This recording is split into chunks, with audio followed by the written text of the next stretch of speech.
ادامه تحصیل رو در خارج از کشور دادن و به حال افتخار نداشتیم که از یه دانشکده فارغ التحصیل شیم، ولی خوشبختانه یکی از ایرانیان افتخار آفرین هستند که در حال حاضر در هلند مشغول تحقیق و کار هستند. ایشون در سال 1900 در فوق لیسانسشون رو از دانشگاه دلف هلند در رشته مهندسی الکترونیک میگیرن و در سال 1988 دکترای الکترونیک رو با درجه افتخار از دانشگاه دلف و سپس در زمینه‌های تحقیقاتی کارهای مفصلی رو از جمله انتشار 18 مقاله، اختراع سنسور تشعشعات هسته‌ای بر اساس پدیده انتشار ذرات باردار در سیلیسیوم داشتند. برنده جایزه اول جامعه نیمه هادی هلند بودند در سال 88. ایشون کرسی تدریس طراحی مدارهای الکترونیک آنالوگ برای پردازش سیگنال ها رو داشتن در سالهای 89 و 89 تا 91 و همچنین بنیانگذار تحقیقات برای بالا بردن بازه سلول های خورشیدی در مرکز تحقیقات انرژی هلند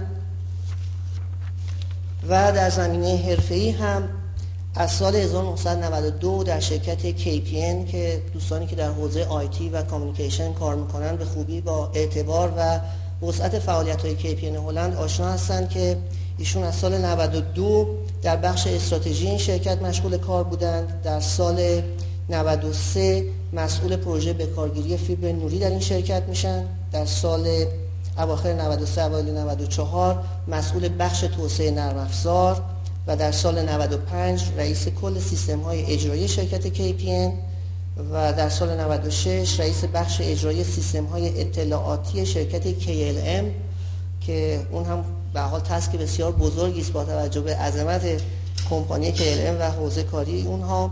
ریاست کل بین‌الملل بخش اطلاعات شرکت مخابرات اینترتل وردپورت و بالاخره در سال 99 شرکت تلکسیس رو تأسیس میکنن که از اون موقع تا به حال شرکتی است که خودشون تأسیس کردن و مدیریت اون رو به عهده دارن و مشغول فعالیت هستن.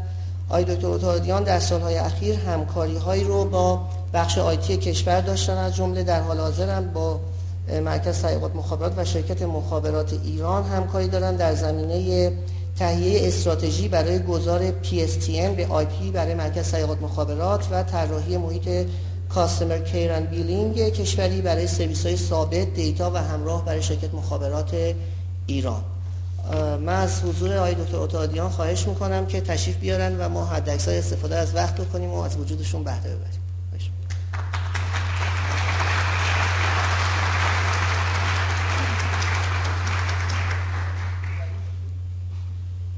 خیلی متشکرم. این باعث افتخار بزرگ منه که در اینجا حضور داشته باشم. همونجوری که آقای مهندس معنا فرمودن، من خودم دانشکده فنی بودم و خوب به خاطر دارم که اولین باری که به این آمفی‌تئاتر اومدم 24 سال پیش بود، اول مهر 1358 و خیلی خوب به خاطر دارم چقدر هیجان داشتم از اینکه من در دانشکده فنی دانشگاه تهران مشغول تحصیل شدم. البته همونجوری که اشاره کردن سعادتی نداشتم که تحصیلات رو در دانشکده فنی انجام بدم، ولی به هر جهت خیلی خوشحالم که در بعد از 24 سال دوباره در این آمفی‌تئاتر حضور دارم و این افتخار دارم که مطالبی خدمتتون به عرض برسونم. به هر جهت صحبت امروز من فکر می‌کنم که چرا خاموش بشه. متشکرم. صحبت تخصصی نیستش، یعنی هدفی که من امروز دنبال می‌کنم در جریان گذاشتن شما از جزئیات پروژه ها نیستش، تبادل اطلاعات فنی هم نیستش. فکر می‌کنم اون در حوصله این مجمع نیست، بلکه در مجامع دیگه و تخصصی تر در موردش میشه صحبت کرد. من در اختیار شما هستم در هر کدوم از این مسائل که نیاز بود جلسه دیگه‌ای داشته باشیم یا مسائل تخصصی تر بشه خوشحال میشم که خدمتتون باشم. در این صحبت من می‌خواستم با شما یه دیدی رو دقیقاً تقسیم میکنم و مسئله رو به شکل کلانتر و کلیتر نگاه میکنیم و اونم مسئله فناوری اطلاعات و یه قدم عقب‌تر بذاریم از استفاده فناوری اطلاعات که ما روزمره انجام میدیم، نگاه بکنیم که این از کجا اومده، به چه شکل به وجود اومده و این به کجا خواهد رفت. همونجوری که در خیلی از اختراعات و تحولات بزرگ دنیا تحولات شروع شده با دلیل کاملا دیگه که به خاطر حل مسائل دیگه‌ای بوده، ولی تحولات اینو به سمتی کشونده و باعث متحول شدن جامعه بشری شده. فناوری اطلاعات هم از همین قبیل هست و جالب هست که نگاه کرد به اینکه این به چه شکل به وجود اومده و مهمتر از این نگاه کرد که این به چه سمت میره. و من فکر میکنم مسئله مهم اینه که این سمت و تجربیات جهانی برای ایران چه نفعی خواهد داشت. به هر جهت در ایران به دلایل مختلف یک مقدار از تحولات اون قدری که باید پیشرفت کنه پیشرفت نداشته.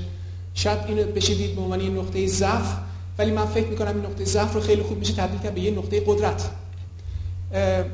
کشورهایی که خیلی پیشرو بودن در این زمینه در این حال خیلی پیشرو بودن در انجام اشتباهات و این اشتباهات گاهی اوقات به فجایع بسیار بزرگ کشیده و این فجایع بزرگ همونجور که حتما دنبال میکنید در اروپای غربی و در آمریکا بحران بسیار بزرگی به وجود آورده که یکی از دلایل و مسببین این تحولات مخابرات و آیتی در اون بوده که به هر جهت باعث به کج رفتن مسیر میشه.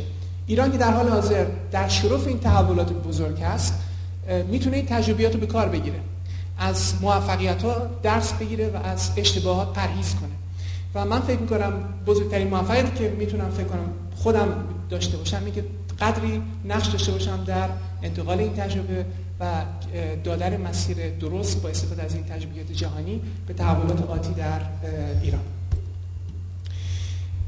برجت من لطف کردن و سابقی از من گفتن. یکی از سوابقی که فکر میکنم بسیار مؤثر بود در دوره کاری من ریاست کل بخش اطلاعات شرکت مخابرات جدید بود. من در طول مدت کاری در حدود 10 سال هست که در این رشته فعالیت دارم و در شرکتی مثل شرکت KPN که میتونید اون رو ببینید مثل جایی مثل شرکت مخابرات شما وارث 100 سال گذشته هستید. اشتباهات گذشته اینا همه چیزایی که شما به ارث میبرید. خیلی مشخص میدونید که مسائل اشتباه هست و نمیشه ادامهش داد، یا اگر میتونستین تاریخ رو به عقب برگردونید، زمان رو به عقب برگردونید، جور دیگه عمل میکنید ولی این اختیار رو ندارید.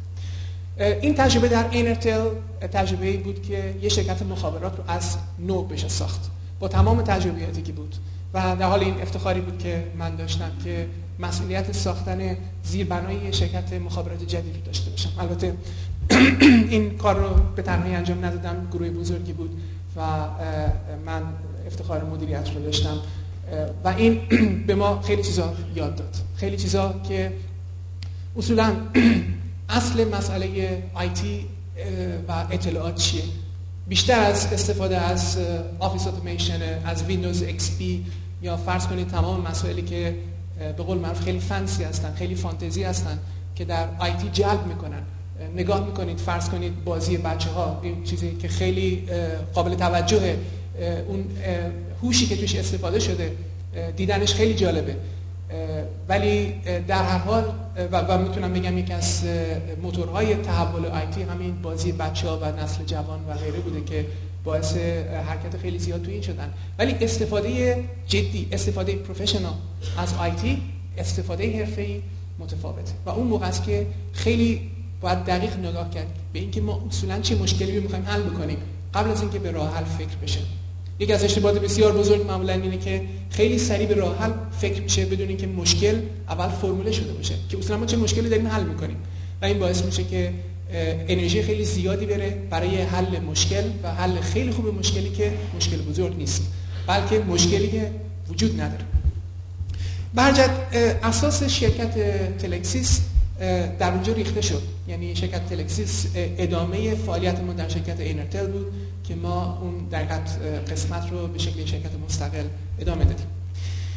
بعد ما داخل محیط بسیار خشن رقابتی مخابرات در اروپای غربی شدیم که مقایسه میکنن اینو با دنیای کابایی ها. در فیلم های کابایی حتما دیدید که اسلحه میکشن و یکی همجوری میکشن، جایی که شرکت های مخابرات مثل قارچ از زمین سبز میشد و روز بعد ناپدید میشد. مقدار زیادی به قول معروف تیک اوور بود، یه شرکت اون یکی رو میگرفت و بعد خودش دوباره بلعیده میشد توسط یه شرکت دیگه و در اونجا محیطی به وجود اومد که از اولم برای کسی قابل تصور نبود. یعنی موقعی که صحبت GSM پیش اومد، GSM یا نسل 2، کسی تصور نمی‌کرد که تعداد GSM، تعداد مشترکین GSM با جمعیت قابل مقایسه بشه. هیچ کس تصور نمی‌کرد که اینترنت همچین مسئله همه‌گیری بشه، جوری که حتی نحوه زندگی بشر رو بتونه تغییر بده. برای همین موقعی که شروع شد اینا همه با دید محدود شروع شد، بدون اینکه این آینده گسترده دیده بشه، و همین شد که مسیرهای بسیار زیادی به حرکت در اومد و بعضی از مسیرها تبدیل به شکست‌های خیلی بزرگ شد. اما یه مسئله که به وجود اومد در اونجا این بود که این تحول باعث رشد خیلی بزرگ شد، رشد بزرگ ظرفیت. به عنوان مثال در یک کشور 15 میلیونی 14 میلیون موبایل، یا بعضی از کشورها مثل فنلاند تعداد موبایل از جمعیت بیشتر. حالا شاید اینا به عنوان رشد کاذب و نادرست دیده بشه، ولی این از نظر تحول عملی شد و اون موقع دیده شد که دیگه مسئله فقط داشتن زیربنای تکنیکی نیست یا دادن خطوط نیست. مسئله دادن سرویس، دادن خدمات تبدیل شده مسئله عمده، تبدیل شده به این مسئله جدید. یعنی یه علمی که تا به حال تو دانشگاه تدریس نمیشد. یعنی وقتی که به مخابرات فکر میشد کسی بیشتر از زیربنای به قول معروف سویچینگ، ترانسمیشن، کیبل به بخش نرمش فکر نمی‌کرد، به بخش سافتش به قول معروف فکر نمی‌کرد. و در اونجا یک دفعه مسئله پیش اومد به نام مشتری مداری، تکریم ارباب رجوع، شعارهایی که در ایران در حال حاضر مطرح است. و در دید اول شاید دیده بشه که بله ما علاقه به مشتری داریم و باید مشتری مداری کنیم، به خاطر اینکه این کار خوبی است، که این از این حالت تبدیل شد به یک لازمه. اگه ما خودمون رو دوست داریم باید مشتری مداری کنیم، وگرنه مشتریام رو از دست میدیم. و این اولا تبدیل شد به اینکه خب حالا مشتری مداری چی است؟ آیا مهربان بودن به مشتری به عنوان مثال که چای بهش تعارف کردن، یا به شیرینی دادن، یا حل کردن مسائلش؟ وقتی حل کردن مسائل پیش میاد، شما مسائل در موقعی باید حل کنید که بعد مسائل سریعتر بشه، مشتریاتون انتظارشون بالا میره و اون موقع است که یک دفعه اطلاعات به عنوان مسئله بزرگ مطرح میشه. میبینید تمام این مسائل احتیاج به اطلاعات داره، یعنی اطلاعاتی که خیلی خیلی گسترده هست، اما کسی که از این اطلاعات میخواد استفاده کنه باید این خیلی خیلی مشخص دریافت کنه. شما همگی تجربه دارید که به قول معروف اینترنت سرف کنید، برید بگردید و خیلی خوبه که شما اطلاعات خیلی زیاد میتونید داشته باشید، ولی یه موقعی اطلاعات به قدر زیاده که این اطلاعات برای شما قابل استفاده نیستش و اون موقع است که دنبال یک مسیری میگن که اطلاعات تبدیل به اطلاعات قابل استفاده برای شما بکنه. و این در حقیقت تبدیل شد به یک هنر جدید. چیکار بکنیم؟ از اطلاعات بسیار بسیار زیاد که خیلی گسترده هست تبدیل کنیم به اطلاعاتی که در اون لحظه و در اون موقع برای یک نفر لازمه و اون به اون اطلاعات یک کاری میتونه بکنه.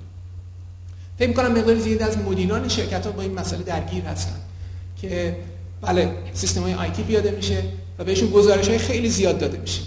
یعنی قبلا شاید یک صفحه بود، وقتی که آیتی میاد این تبدیل به هزاران صفحه میشه. ولی آیا باعث میشه اینا به شرکت راحت‌تر بتونن اداره کنن یا خیر؟ اینکه اصل چیه؟ حل کردن مسئله اوناست. پس بعد از نیاز اونا شروع کرد به سمت پایین رفت تا اینکه نگاه کرد که ما چه امکانات فنی داریم و از امکانات فنی استفاده رو براش تعریف کرد و این دنیا برگشت. این دنیا خیلی شدید برگشت و در دهه 90 ما شاهد به وجود اومدن این تحول بودیم در اروپای غربی که مسئله مشتری مداری از مسئله نرمش، از مسئله انسانیش فراتر رفت و تبدیل شد به موتور حرکت آیتی در این زمینه. برجت ما در این فاصله محیط‌های مختلف ایجاد کردیم، محیط‌هایی که شناخته میشه به عنوان Customer Care and Billing و یه اسم کلی Customer Care and Billing برای تمام اون محیطی که احتیاج هست که شما تشکیلاتتون رو توانا کنید که سرویس ها رو بتونه بده. و حتی این از مخابرات فراتر رفت. من نمونه‌ای به شما میدم در مورد یک از پروژه‌ای که ما اخیراً شروع کردیم در شرکت راه‌آهن هلند. در راه‌آهن کاری که شما انجام میدید اول یه بلیت می‌خرید و موقعی که بلیت می‌خرید مسیرتون هم کاملا مشخصه. به قول معروف اگه به ترم‌های تلکام مخابرات بخوایم ترجمه کنیم پریپیده، پولو دادید، مسیر مشخص شده و سوار قطار میشید. در حالی که الان دنیا به این سمت میره که شما میرین سوار قطار میشید، بعد از قطار پیاده میشین سوار اتوبوس میشید، بعد میرین سوار مترو میشید. در آخر ماه براتون یک صورت حساب میاد، همونجوری که برای تلفن صورت حساب میاد و به شما میگه که شما کجا رفتید، چند ماه رفتید و به چه شکل رفتید. و این همین باعث میشه که مسائل خیلی زیادی که در حال حاضر اینکه حالا چه کسی باید بلیط‌ها رو کنترل کنه و غیره همه حل بشه. اما یه شمای در حال خیلی کلی بود، ولی من فکر میکنم یه کمی برگردیم باز به عقب‌تر و نگاه بکنیم به اینکه اصولاً ما از کجا حرکت کردیم. و اینو شروع میکنم با تعریف یک داستان برای شما از یک کاشف هلندی، ابل تاسمان. یکی از کسایی بود که استرالیا رو کشف کرد. در اون موقع یک کمپانی هند شرقی بود که یعنی هلندیا تجارت میکردن بین اندونزی و اروپا و کمپانی بسیار بزرگی شد و اینا دنبال جاهای جدید میگشتن برای تجارت و یکی به نام ابل تاسمان کشتیش میره به سمت جنوب، دستور میدن که برو اون قسمت رو ببین چه خبره توش و این در یک جای پیاده میشه که اونجا الان به نام تاسمانیا معروف هست، به نام ابل تاسمان گذاشتن. این موقعی که اونجا پیاده میشه میبینه که یک موش عجیبی تو اون جزیره هستش، یه موشی که تا حالا ندیده بود، خیلی بزرگه، دم خیلی بزرگ داره، میپره، جلوش یک کیسه است و خیلی تعجب میکنه وقتی این موش رو میبینه. یکی از بومیایی که در اونجا بوده، همون ابوریجینال که بومیای استرالیا هستن، بهش برمیگرده و با ایما و اشاره که این چیه و اون بهش برمیگرده و میگه کنگرو و این حیوان به نام کنگرو معروف میشه و در تمام دنیا میگن یه حیوان جدیدی پیدا شده به نام کنگرو که در استرالیا هستش. حدود 100 سال شاید بیشتر میگذره که میفهمه اصلا کنگرو یعنی چی و این اسم یک سوء تفاهم بسیار بزرگ تاریخی بوده و معنیش اینه که تو چی میگی. و این طبیعیه که هیچ گونه ارتباط فرهنگی بین این دوتا وجود نداشته و اون شد کنگرو و این اسم در حقیقت این حیوان شد، در حالی که اون نفهمیده بود چی بهش میگه تو چی میگی. حالا این چه اصطلاح برای چی جالب هست و این ربط داستان چیه؟ این تبدیل شده به یه اصطلاح در بیزنس، پرش کانگرو، کنگروز جامپ. چون همین با ترکیب این داستان که اسم کنگرو این بوده که چی میگی مقایسه میشه با پرش به جای ناشناخته. موقعی که شما میخواید بپرید طبیعیه که خیلی کار خطرناکیه و جرئت نمیکنید اگه در تاریکی باشه، پرش تو تاریکی نمیدونید کجا فرود میایید و این در حقیقت میگن کنگروز جامپ با این داستانی که پشتش بوده مثل پرش به جای ناشناخته. و یه خصوصیت دیگه هم کنگرو داره و اونم اینه که پرشش خیلی بلنده، مثلا این نمیتونه پرش کوچیک بکنه. فرض کنید از رودخونه که میخواد رد بشه باید بپره، پرشای بزرگ نمیتونه بره دم رودخونه یه نگاه بکنه که حالا رودخونه ارزش چقدر من میتونم ازش رد بشم یا نه، برای همین میتونه بیفته وسط رودخونه. و این دقیقاً تکلیف این دنیاست، به خاطر اینکه تو تحولات بزرگ همش جهش به ناشناخته است و یکی از مسائلی که جلوی تحولات رو میگیره ترس از ناشناخته است. و این پرش هم پرشای کوچیک نمیتونه باشه بلکه پرشای بزرگه. همونجور که برای کانگرو میتونه تبدیل بشه به خفه شدنش، این پرش میتونه برای یک تشکیلات سازمانی کشور باعث شکست بشه. اما غیر از این چاره‌ای نیست. در حال دنیای کنونی اساسش اینه، جرأت باید کرد و باید پرید و پرش هم به پرش جای ناشناخته هستش و این پرش ها اگه نبود در این دنیا تحولات انجام نمیشد، به خصوص در دنیای کنونی.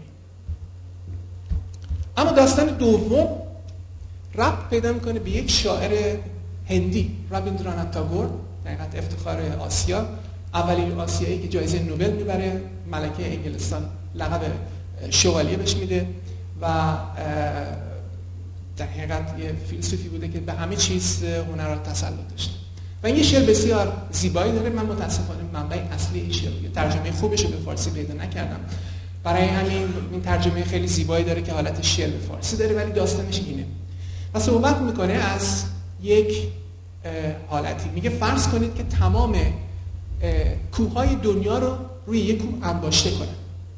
اون موقع شما کوهی رو پیدا میکنید که نوکش رو هیچ کس نمیتونه ببینه. فرض کنید تمام دریاهای دنیا رو تو یک دریا جمع بکنن. اون موقع دریایی پیدا میکنید که لنگر هیچ کشتی به تهش نمیرسه. فرض کنید تمام درختای دنیا رو تو یک جا درخت جمع میکنن. درختی پیدا میکنید که سرش از ابر به بالا میره و شما میبینید که این داره چیکار میکنه تو این شعر، داره انتظارات ایجاد میکنه.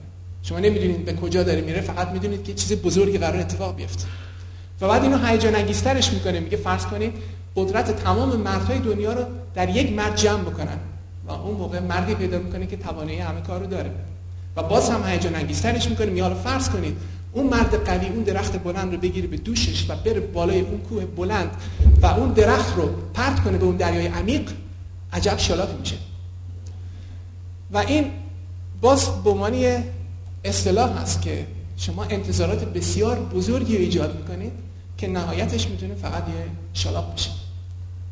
و برای همین میتونیم بگیم توسعه همینه.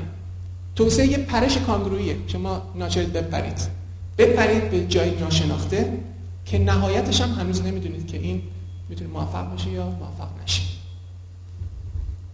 در حال در هیچ حالتی نیست که بشه تحولات بزرگ انجام داد و اطمینان کامل از همه چیز داشت و عواقب همه چیز هم سنجید و حتی روش درست‌تر، چیزی که در حقیقت در اروپای غربی یا در آمریکا انتخاب شد، این بود که بذاریم پیش بره و اشتباهات به وقوع بپیونده تا اینکه از ترس اشتباه نکردن حرکتی رو نکنیم. و این در فرض کنید در عرصه مخابرات باعث شد که چنین تحولی بشه. به عنوان مثال در کشور کوچکی مثل هلند که شما یک ذره بین دارید، لازم دارید که اون رو کره جغرافیایی پیدا کنید، یک دفعه 250 تا شرکت مخابرات به وجود بیاد. در جایی که 5 تا فرض کنید شرکت موبایل هست که هر کدوم از این شرکت‌های موبایل توانایی دارن که روز بعد ظرفیت رو به همه مشتریات بدن. یعنی اگه 4 تا شرکت فرد ورشکست بشه هیچ اتفاقی نمیفته، چون ظرفیت و توانایی بنز کافی است که یک شرکت ظرفیت تمامو بده. خب این تحولات موقعی که شروع شد نگرانی‌های بسیار زیاد بود. به عنوان مثال نگرانی‌های دولت بود. دولت و همه دولت‌های اروپایی اینا در سیاستشون سعی می‌کنن واحد انجام بدن. مقدار زیادی در بروکسل هست که قوانین اروپایی گذاشته میشه. از نگرانی‌هاشون فرض کنید این بود که شرکت مخابرات یک بیزنس سودده. این بیزنس سودده سود بسیار زیادی از توش در میاد، ما چه باید از دست بدیم. نگرانی یک بود. نگرانی دو، ما اشتغال، چون همونجوری که در ایران مسئله اشتغال مطرحه، در اونجا یک از مسائل بسیار بزرگه مسئله ایجاد اشتغال. ما وقتی که شرکت دولتی که به هر شکلی بازدهی کمتر داره از شرکت خصوصی تبدیل به شرکت خصوصی کنیم، باعث از بین رفتن اشتغال میشه، چون به هر شکل شرکت خصوصی سعی میکنه به شکل افیشنتری شرکت رو اداره بکنه. اما چی شد؟ درست همین اتفاق افتاد. شرکت‌های دولتی خصوصی شدن. دولت درآمد اونو از دست داد ولی درآمد دیگه به دست آورد و اون درآمد مالیاتی بود. درآمد مالیاتی که درآمد بسیار امنی بود، چون وقتی از بیزنس بخواید درآمد داشته باشین توش ریسک هست، میتونه موفق بشه میتونه شکست بخوره و در حال مالیات، حداقل مالیات بر درآمد رو شما همیشه دریافت می‌کنید. اون از بین نمیره. و مالیات رو به جای که شما از یک شرکت بگیرید از 250 تا شرکت میگیرید. و این تبدیل به رقمایی شد که هرگز نمیتونستن حتی رویاشو ببینن. ایجاد اشتغال. همین اتفاق افتاد. شرکت KPN از 35000 نفر کارمنداش برگشت به 30000 نفر و بعد رفت به 25000 نفر، اما مجموع اشتغال در بخش مخابرات شد 250000 نفر. به خاطر اینکه اشتغال توسط شرکت‌های دیگه به وجود اومد. مسئله دیگه، دولت به خاطر اینکه مقدار زیادی شرکت بودن و این شرکت‌ها علاقه داشتن تو بیزنس باشن، شروع کرد به دادن جوازها. و این شرکت‌ها با هم شروع به رقابت کردن برای اینکه جوازها رو بگیرن و این تبدیل به درآمدهای نجومی شد برای دولت‌ها. من نمیدونم مسئله نسل 3 رو در اروپا تا چه حد دنبال کردید، نسل 3 موبایل UMTS. این تبدیل خودش شد به یک فاجعه. یعنی از اون طرف شد که اونقدر این بزرگ شد که 250 میلیارد دلار فقط پرداخت شد بابت جوازها. و این رفت به عنوان درآمد پیش دولت‌ها. و درآمدی که اونا داوطلبانه دادن، یعنی دولت اینو با هیچ گونه قانونی اجبار نکرده بود، بلکه اونو داوطلبانه پرداختن و یه ورق کاغذ گرفتن، اجازه گرفتن که یه کاری انجام بدن. و دولت خودشو تبدیل کرد به قانونگذار، نه به عنوان بیزنسمن، کسی که بخواد بیزنس انجام بده. قانون. همین باعث شد که اندازه تعداد کارمندای دولت پایین بیاد. بخش مخابرات از 35000 کارمند تبدیل شد به 200 نفر که کارشون قانونگذاری و در حقیقت نظارت بر اجرای قانون بود. به قول معروف regulator، legislator، که نگاه بکنن شرایطی فراهم بکنن که رقابت به شکل عادلانه در اونجا ممکن میشه. در حال برای ایران آیا به موقع خواهد پرید یا خیر؟ من در حال افتخار این رو دارم که در 1.5 سال گذشته در ایران برخورد داشته باشم با این مسائل، با بحثی که در داخل شرکت مخابرات هست، مدیریت شرکت مخابرات در سازمان مدیریت و برنامه‌ریزی، و در حال کشور در جستجوی یک برنامه است، در جستجوی یک طرح برای اینکه این پرش‌ها بشه.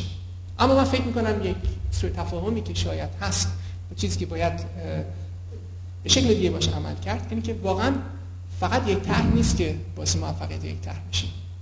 یعنی دنبال اون طرح معجزه‌آسا که تمام جنبه‌ها توش سنجیده بشه، گشته بشه، اون هرگز پیدا نمیشه.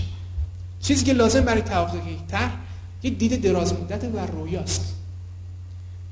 نصیحتی که پروفسور من به من همیشه این میکرد این بود که آدم رویایی باش و جرأت بکن، یعنی تو رویا جرأت داشته باش. و اونم اینه که استدلال بسیار ساده، لزومی نداره که رویات حتما به واقعیت بپیونده و همیشه هم اینه که رویا موقعی که به واقعیت بپیونده شاید 10% به واقعیت بپیونده.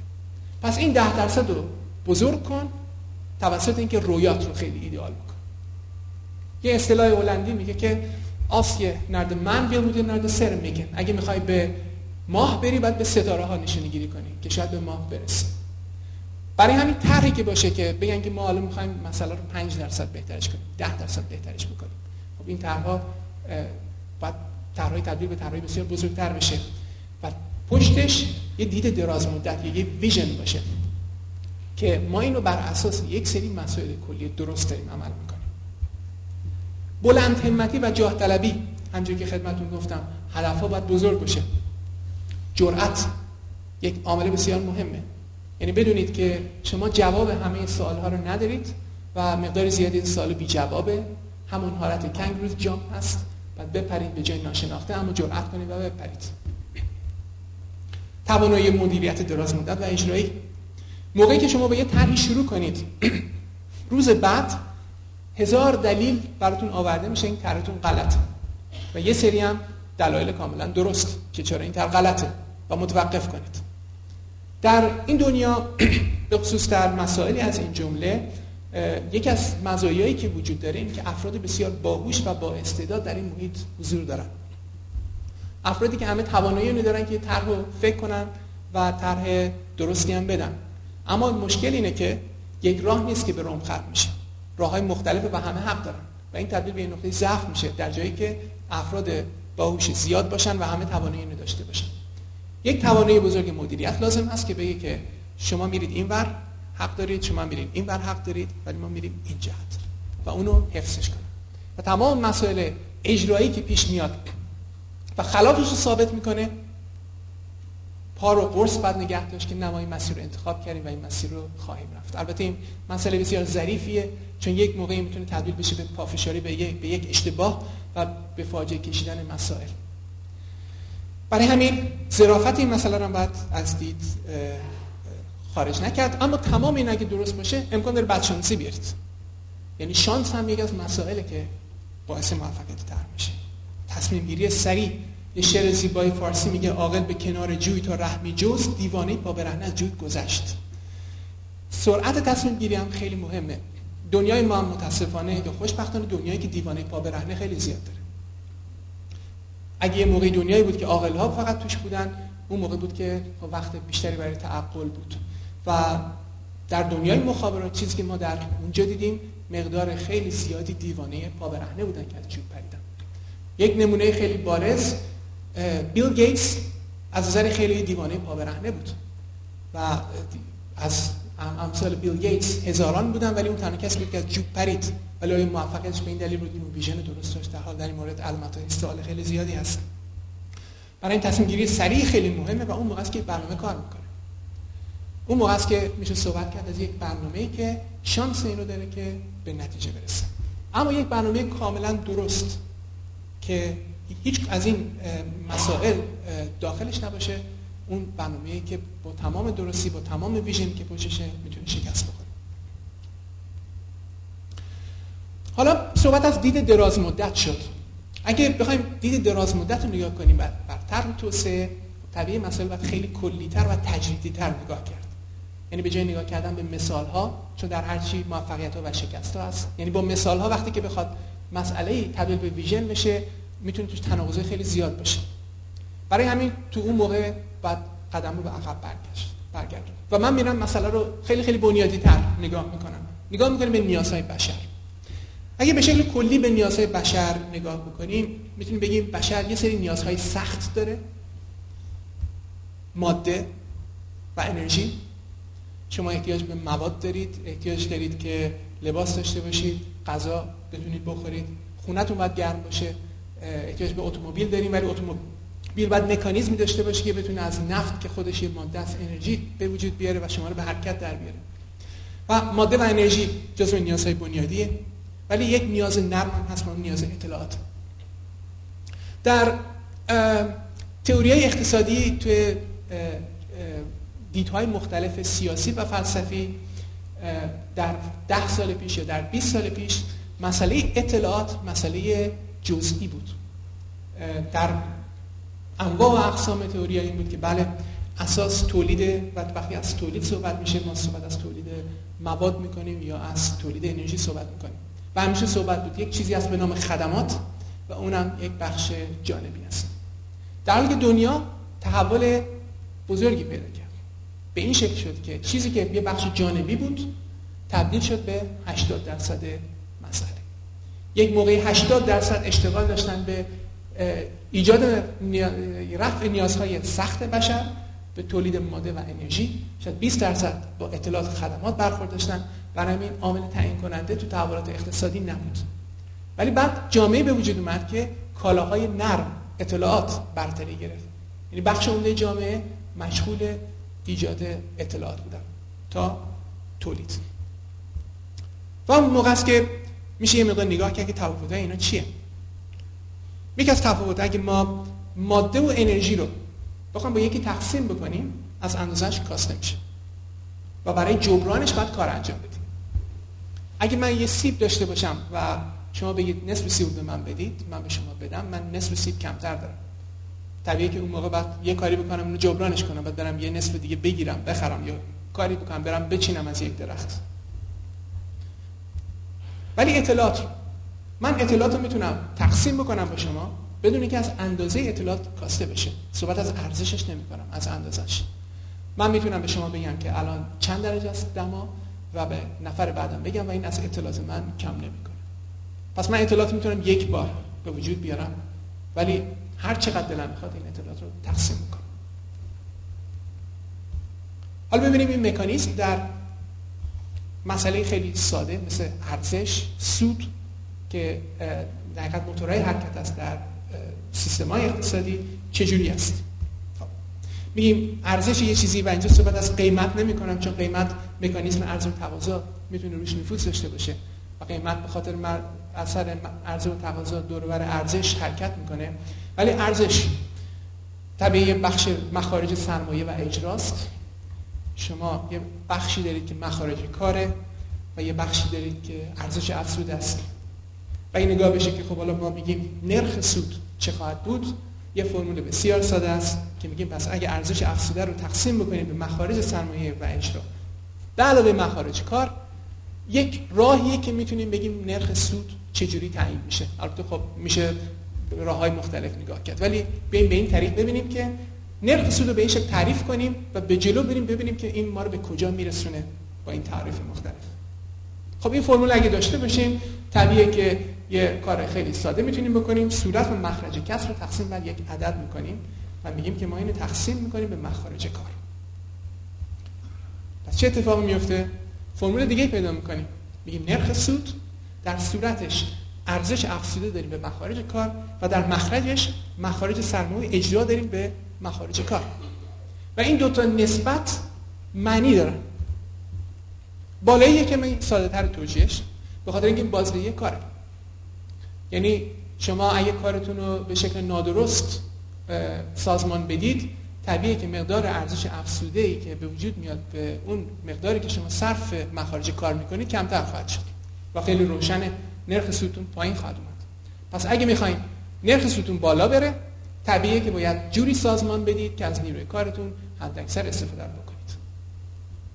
یه موقعی هست که شما میتونید توی این مسئله خیلی حالت افراطی پیدا کنید، اونقدر نرخ سود براتون مهم باشه که نیروی کارتون بشه غیر منطقی زیر فشار بذارید برای اینکه نرخ سودتون به بالا بره. اما یه چیز دیگه هست در مخرجی که هست که اونو کمتر میتونید کنترل کنید. اون دست شما نیست، بلکه ربط داره به پیشرفت تکنولوژی. مخارج سرمایه و اجرا به نسبت مخارج کار و طبیعی عدد یک هم میاد در کنارش. پس اگه ببینیم حالا این چه نسبت به پیشرفت تکنولوژی و چه ربطی داره، نگاه میکنیم ببینیم رفتار نرخ سود برای نیازهای سخت چیه. و نیاز سخت صحبت از تولید ماده و انرژی. به عنوان مثال شما دارید راه میسازید. در موقعی که میخواین راه بسازید طبیعیه که میتونید بگید که من این کار رو با یه عده کارگر ساده انجام میدم با بیل و کلنگ، یا اینکه من میام بولدوزر بسیار پیشرفته میگیرم و طبیعیه که یک راننده بیشتر براش لازم ندارم. مثلا این انتخاب دارید، من 200 تا کارگر و بیل و کلنگ دارم، انتخاب دیگه تو من یک بولدوزر دارم و یک دونه راننده. نگاه میکنید که پیشرفت تکنولوژی که همون مقایسه بین استفاده از بیل و کلنگ و بولدوزره باعث بالا رفتن این کسر میشه. یعنی مخارج سرمایه اجرا در اونجا به مخارج کار یک دفعه خیلی زیاد میشه. اگه نگاه کنیم به یک راننده بولدوزر طبیعیه که حقوقش خیلی بیشتر از یک کارگر ساده است، اما مخارج سرمایه اینکه بتونید بولدوزر رو تامین کنید، مخارج اجراش می‌بینید یک دفعه مخرج کسرتون خیلی بزرگ میشه. پس یه نتیجه خیلی عجیب میگیرید که من پیشرفت تکنولوژی تناقض داره با سوددهی من. و این هر چقدر تکنولوژی پیشرفت کنه طبیعیه که خرج مخارج سرمایه و اجرا برای بیل و کلنگ خیلی پایینه و برای شما سودآوره، اما پیشرفت تکنولوژی استفاده بر اون باعث میشه سودتون پایین بیاد. پس یک تناقض به وجود میاد. چیکار باید بکنیم برای جبران این تناقض؟ باید بالا بردن حجم تولید رو داشته باشید، چون نرخ وقتی پایین میاد برای اینکه سودتون حفظ کنید احتیاج دارید که تولیدتون بالا بره. پس تناقض پیدا میکنید، با بازار پیدا میکنید تناقض، با رقباتون تناقض پیدا میکنید. یا اینکه میگید که من صورت کسر رو باید بزرگ کنم، به خاطر اینکه مخرج همینجوری بزرگتر میشه، واسه همین میام فشار کارو میبرم بالا برای اینکه ارزش افزوده نسبت به مخارج کار بالا بره. اون موقع یه تناقض دیگه پیدا میکنید، تناقض پیدا میکنید با نیروی کار. خب این اتفاقی بود که در نیمه در اول قرن 20 به شدت در حال اتفاق افتادن بود. البته به نیمه دوم قرن 19 و اون موقع بود که فرض کنید تئوریسین‌های مارکسیستی به این اعتقاد بودن که این تناقض باعث نابودی سیستم سرمایه‌داری میشه. به خاطر اینکه سرمایه‌داری از یک طرف ناچاره که این مسئله رو حل کنه با فشار آوردن به طبقه کارگر که طبیعی اون دچار محدودیت میشه، یا اینکه جلوی پیشرفت تکنولوژی رو بگیره و این اتفاق هم میافتاد. داستان‌های خیلی زیادی هست که تکنولوژی‌ها خریداری میشد، پنهان میشد، عرضه نمیشد برای اینکه تبدیل به یک نرم جامعه نشه. به محض اینکه یکی این تکنولوژی جدید رو استفاده میکرد طبیعی تبدیل به نرم میشد برای تعیین ارزش و نفر دیگه نمیتونست طبق روال قدیمی انجام بده. پس جامعه رو داخل تناقض انداخت. واکنش‌ها چی بود نسبت به این؟ یکی از واکنش‌ها انحصار بود که ما جلوی این مکانیزم رو باید بگیریم، به خاطر اینکه این مکانیزم در شرایط رقابت آزاد ایجاد میشه واسه ما انحصار ایجاد میکنه. واکنش دوم امپریالیسم. به چه شکل؟ به این شکل که ما صدور سرمایه میکنیم، یعنی میریم به جاهایی که نسبت مخارج سرمایه کار به مخارج کار کمتر باشه و بریم تو شرایط ابتدایی تر تولید کنیم، یا اینکه جایی بریم که مخارج کار کمتر باشه که اونم باز برخورد میکرد با تناقض با جاهای دیگه. یا یه حرکت برعکس که این در کشورهای اروپای غربی خیلی اتفاق افتاد. فرض کنید در کشورهای سرمایه‌داری مسئله دولتی شدن خب متناقض بود با منافع یا سیستم، ولی حرکت این پیش اومد که سرمایه‌داری دولتی به وجود اومد در صنایع سنگین. به این شکل فرض کنید رقابت در صنایع ماشین سازی خیلی زیاد بود، اما در ذوب‌آهن رقابت وجود نداشت و سرمایه‌دار خصوصی علاقه‌مند نبود برای سرمایه‌گذاری روی صنایع سنگین. مثلا اینا تبدیل شد به سرمایه‌داری دولتی. بخشی راه آهن به عنوان مثال این تبدیل شد به یه چیزی که بله این بعد بخش دولتی باشه، ولی مثلا سرویس‌ها کاملا متفاوت شد که دولت عملاً تبدیل شد به یک سرمایه‌داری در این کشورها که قسمت‌هایی که احتیاج داره همین نسبت پیشرفت تکنولوژی با نرخ سود در تناقضه داشته باشه برای اینکه صنایع دیگه بتونن سود انجام بدن. خب این دید در بعضی از تئوریا به عنوان مثال کشورهای سوسیالیستی خیلی اصرار به این مسئله داشتن. واسه همین سیاست ایجاد صنایع سنگین در اونجا به عنوان یک از سیاست‌های بنیادی و پایه‌ای بود باشه که باعث افتخارشون و دائم منتظر بودن که کشورهای سرمایه‌داری بالاخره در این تناقض سقوط کنن در حالی که اونها تکیه دارن به سیستم دیگه و این اتفاق نیفتاد. به چه دلیل؟ به این دلیل که جامعه نیازهای نرمش افزایش پیدا کرد. یعنی یک موقعی که این مکانیزم تعیین کننده بود برای 80% اقتصاد تبدیل شد برای تعیین کننده برای 20%. اما 80% به سمت دیگه رفت. حالا نگاه میکنیم ببینیم رفتار این فرمول در نیازهای نرم به چه شکله. نیاز اطلاعات، پیشرفت تکنولوژی. آیا پیشرفت تکنولوژی باعث بزرگتر شدن کسب میشه یا کوچکتر شدن کسب؟ می‌بینیم در صنایع آیتی اطلاعات کاملا برعکس. موقعی که تکنولوژی عقب بود شما یک کامپیوتر بسیار بسیار گرون داشتید که اون در حقیقت افراد ساده باش کار می‌کردن. هر چقدر جلوتر رفت کامپیوترها خیلی ارزون شد جوری که الان اصلا دیگه قیمتی نداره. و اگه نگاه بکنید در یک جایی که با آیتی مشغوله قسمت عمده‌اش مخارج نیروی کاره. ما در خود شرکت ما چیزی مثل کامپیوتر، مواد و غیره که احتیاج هست براش اصلا جزء حسابمون نیست. اینا به قدری ناچیز در مقابل بقیه مسائل که قابل تصور نیست و هر چقدر تکنولوژی پیشرفت میکنه باعث میشه این نسبت کوچکتر بشه. پس شما برخورد میکنید به یه مکانیزم دیگه‌ای در جامعه‌ای که اطلاعات توش اساسیه که شما نرخ سودتون بالا میره با پیشرفت تکنولوژی. بالا رفتن نرخ سود با این باعث میشه که جا بده تو اون سیستم جنبه‌های انسانی برگرده. به عنوان مثال مسئله‌ای که دیده میشه به عنوان استثمار در اونجا شکل کاملا دیگه‌ای پیدا کنه. شما دیگه نیاز ندارید به این که بازدهی کارتون خیلی ببرید بالا و اینو به شکل غیر منطقی ببرید بالا، به خاطر اینکه نرخ سودتون از طریق تکنولوژی و شما طرفدار پیشرفت تکنولوژی هستید. اما یه مکانیزم دیگه هم در اینجا صدق میکنه که در کالاهای سخت نیست و همون هم اینه که از میزانش کاسته نمیشه. وقتی که نگاه بکنید شما اتومبیل میسازید و میفروشید یا یه محصولی میسازید و میفروشید، هر دفعه که شما محصول میفروشید برای دفعه بعد دوباره این باید تولید بشه. در حالی که وقتی که سافت‌ور رو شما میفروشید شما یک بار تولیدش میکنید. یک بار تولید میکنید هزاران بار میفروشید. در اونجاست که در حقیقت چیزی که برتری داره نسبت به کالای دیگه هوش و استعداد و زیرکی که داخل اون سافت‌ور ساخته شده. یه دفعه میبینید در دنیایی که قبلا پولدارهای بزرگ و ثروتمندان و انترپرایزهای خیلی بزرگ از صنایع مثل نفت، ماشین سازی میومدن، این دفعه سافت‌ور میان بیرون.